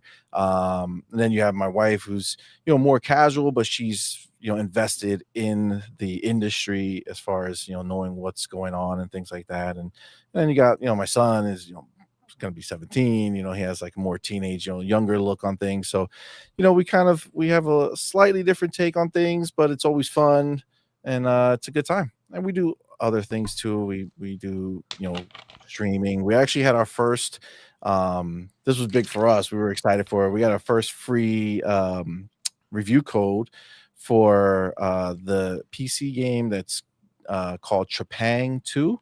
I don't know if you guys are aware of it, but it's a first-person shooter. It's not made by the people, but they were heavily inspired by the original Fear games.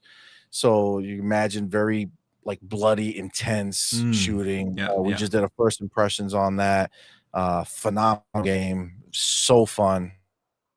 But yeah, we do things like that, unboxings, things like that. So we would really appreciate you checking out our channel, coming to hang out. My Doodles, and she just said hi in the chat now. So yeah, thanks so much, guys. We appreciate you all showing up to hang with us. And Boom, Box and Dutch, I really appreciate you having us on, having me. Absolutely. Absolutely. Again, thanks for taking the time and actually coming on. Yeah, absolutely. Yeah. It was a blast. Anytime. It was a blast. Indeed, it has. Dutch, let people know. People know where to find you. And in case if not, they should definitely click in the description here. It's not just C-Money's links to his Twitter and YouTube, but also yours. But what are you coming up, man? What have you been working on? Yeah, I haven't really been working on much, to be fair. I've been helping people with doing some commission work for intros, outros, overlays for another new podcast that starts on the weekend, which is awesome. It's an all-female podcast that starts with from Doom Cutie and her crew. So good luck to them. That's on Saturday. But for myself, again because of hay fever and feeling just generally under the weather this week. There was no podcast, so next week it's back to podcasting. And believe it or not, Boxy, it's 3 years of midweek mix-up. 3 years already. 3 years. Congrats, 3 man. years. That's awesome. You're muted, Box. Ah, damn it. I can't believe that, Dutch. It doesn't feel like 3 years. 3 years. It does not feel like 3 years. That's awesome. Jesus. I know it's been the middle of the pandemic when we started your podcast. Yeah. So 3 years. So it's the big 3 years next week. So it's gonna be fun. We're gonna kind of reminisce on where the podcast's been and is going and what we've got planned for it going forwards. But yeah, it's the big 3 years already. God, it's went so quick. But even then, I was watching Pat watching a few of our old episodes on his Twitch the other day, and we've changed so much since then. Yeah, we have so much. Nice. Like from really terrible webcams and really bad audio and no overlays and nothing. Yeah. It was just us bare bones, really nervous to where we are now and how fancy everything's gotten and how more confident everybody is in the way that they talk and how they talk about things and how much more relaxed everybody is. And of course, the community we've got across kind of all of our channels now, which kind of seem to intermingle, which has been awesome. And it's kind of one big, awesome kind of family there. So yeah, that's dope. Yeah, it's been a blast. So yeah, celebrating that next week. That's what we're doing. Nice. So cool, man. Awesome, man. I had no idea that it's been 3 years. I have to wrap my head around that train of thought, man. But yeah. How long has yours been? How long has you been doing it already? Well, the podcast, I obviously started that a lot later. We have now 73 episodes. That's 1.5 years or so into the podcast. I started the channel when did I start the channel? I have to think. It was February 2020. Yeah. So it's been like good 6 months or so, or half a year, approximately half a year earlier than Dutch's. I basically started this channel when the pandemic started. I wanted to do it for a long time because obviously I've been podcasting all around. I've been on Boom's shows for many years. I've been guests on Season Gaming regularly and others for a long time before I started my channel, prior to the pandemic. And a lot of people approached me and said, why don't you have your own channel and do stuff? And I was never I had no idea how to edit videos and do all the things. And when the pandemic started, my company that I work for sent everybody home for 4 weeks. And they said basically, so there you go. We have to figure out how we handle this. And then, so I was at home for 4 weeks, had nothing to do. And I said, if I don't do it now, I will never do it. And so I looked into how to edit videos. And I mean, if you look at my first videos, they are still up on the channel. You can scroll all the way back. Awesome. And it was humble beginnings, man. Humble beginnings. Yeah, it was boy, was that bad. I didn't have a mic or anything. I recorded it with my headset, It was super bad, but it was a lot of fun. And then it was this time, when they just announced the Series X. And we were leading up to the launch of the next gen consoles, and there was just super excitement. And then a lot of people, of course, because of the pandemic, gaming was the thing everybody did, and it was such a fantastic time. Then a couple of months later, Dutch started his podcast. He was I remember his call on Twitter. He was damn it, I want to get into podcasts. Who wants me? And then he was on 11,000 podcasts in 1 week. And nice. Yeah, I started I didn't even start off on little podcasts. I went on RDX. I went on Wilmies. I went on Iron Lords. I went on, what else was it? It was Boom, of course. It was you were Boom, and I met Dutch on every podcast I was guesting on. It was I met Dutch, and then he someday he DM'd obviously me, Pat, and Irvin, Shom. So I want to start a podcast, and you're my panel, and we were just like, okay, that's direct. And it was like and we were all growing, and then like obviously I didn't do podcasts on my channel. I did the edited videos. Started with that, and then it was just so much fun, and people seemed to like it. And then I bought a mic, and I bought better software, and I bought a better PC eventually. And it was like it all came together, and the community grew. And one day I said, "Hey, I've been on so many podcasts, but I never hosted my own." And I thought like, hey, let's do it. And we tried. The thing is, there are so many podcasts out there from amazing gamers in the US, but there are not that many gamers from Europe that do these kind of podcasts, and we thought like, hey, let's do it. And I wanted to keep the panel small, not like 5+ people, because those are simply, I love those podcasts. I truly do, but they are different than the podcasts with 2-3 people max. And that's where we try to keep it here now, Dutch and I. Like sometimes it's just the two of us, sometimes we have one guest here, and it's been a blast, and we have grown in such a fantastic community along the way. And Dutch, I can't believe it, man, that it's already been more than 3 years. I have not thought about this for like some reason. I know. It's so crazy. Flies, man. Yeah. Time flies when you're having fun. And it's a funny thing, isn't it? Because of course it's 3 years, and it's 3 iterations now of the Indie Showcase. So this year was the 3rd year for that, and that went quick. And of course we've got 2 this year. So yeah, it's mad. 3 years of Indie Showcases, 3 years of podcasting. It's crazy. Crazy. How quickly it's gone. Indeed. Hey. Indeed. Well, you guys, the nice thing is that you guys are doing great. You guys and we're having and the most rewarding thing about this is our community. We talk to them, not just here on the podcast, but on the social channels, on the Discord. We play games. It's such a welcoming and fantastic community that we've been able to gather here. That is so rewarding, and that's what keeps us going. So definitely shout out to you guys, because I see some of the names here in the chat that have been like subscriber number 10 on my channel. Yep. It's like and.